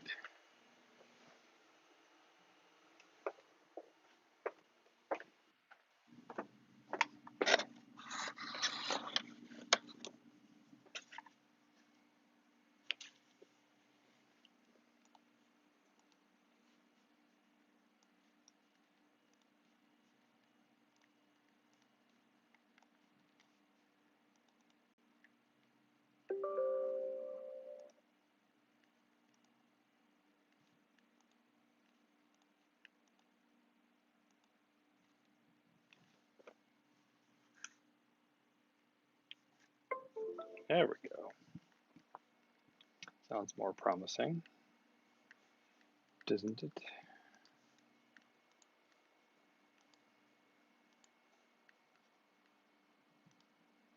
Not so much. Not so much.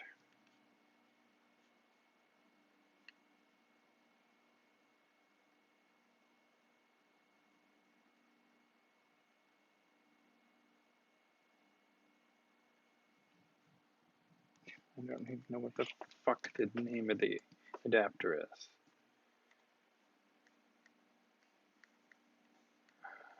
Jesus Christ. Button. Link USB-I. H equals help. What does that mean? USB-I. COM port.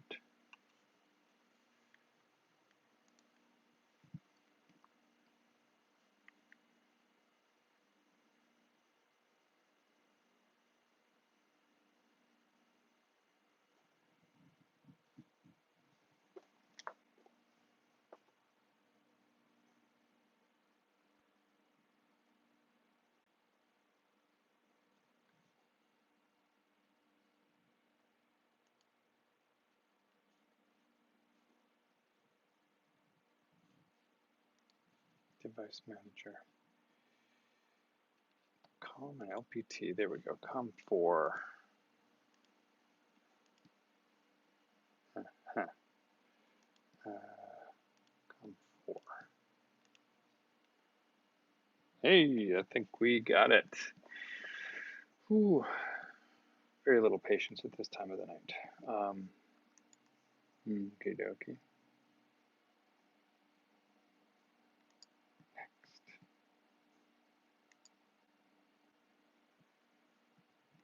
Oh, there we go. Hey.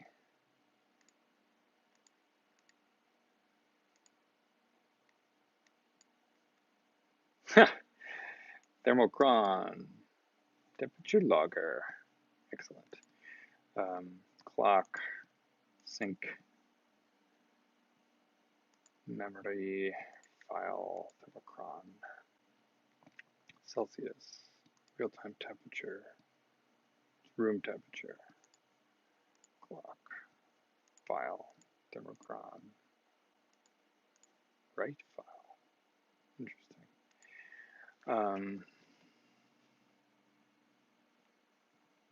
Temperatures. Histogram. Log. Start new mission. Tools. Okay, start new mission. Sync real-time clock. Sampling rate 1 to 255 minutes. We'll say 1. Temperature low alarm. Negative 50. High alarm. 50. Frequency. Clock alarm. I don't even know what that means. Okay. Did that start it? It did not. Oh wait, it did.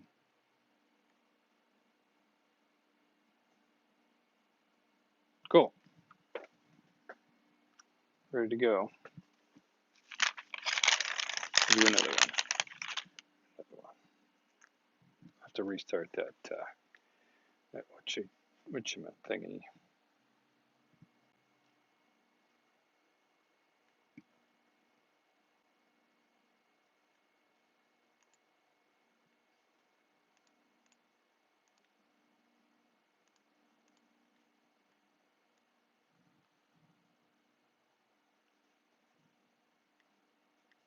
Disable mission. Description. Temperature Celsius clock. Sync.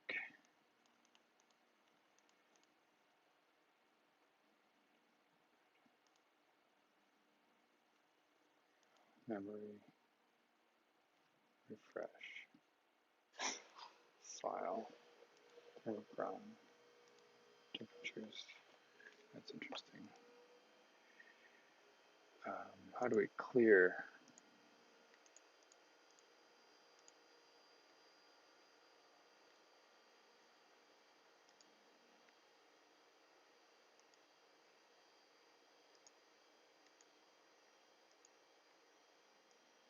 Once negative 40, negative 45, here, 50, sync clock, okie dokie. All right, got two little I buttons. We're gonna have to pause our profile and restart it. Ouch! Restart it because I'm gonna open the thing to put these little temperature sensors in. Profile action. Terminate.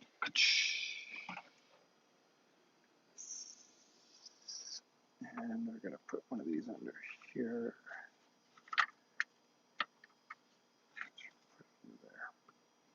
One of these under the battery. One of these under the hub, I guess. Maybe, no, we'll tape it to the phone. Get a little fancy here.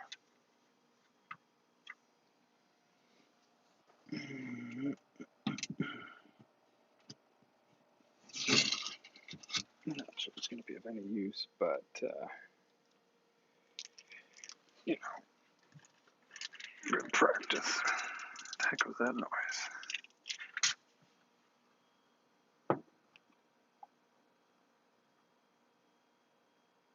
Of course, interrupted our regularly scheduled program.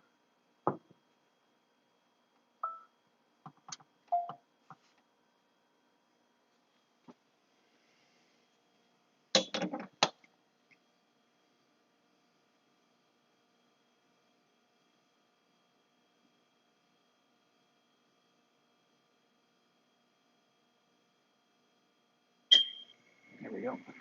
Okay, we're in for another hour. Soak here, then we're going to go down and then back up. It's time to pack up and go. That means I will be leaving you all. Thank you for watching, joining in this particularly long stream. And thanks for keeping me company, everybody.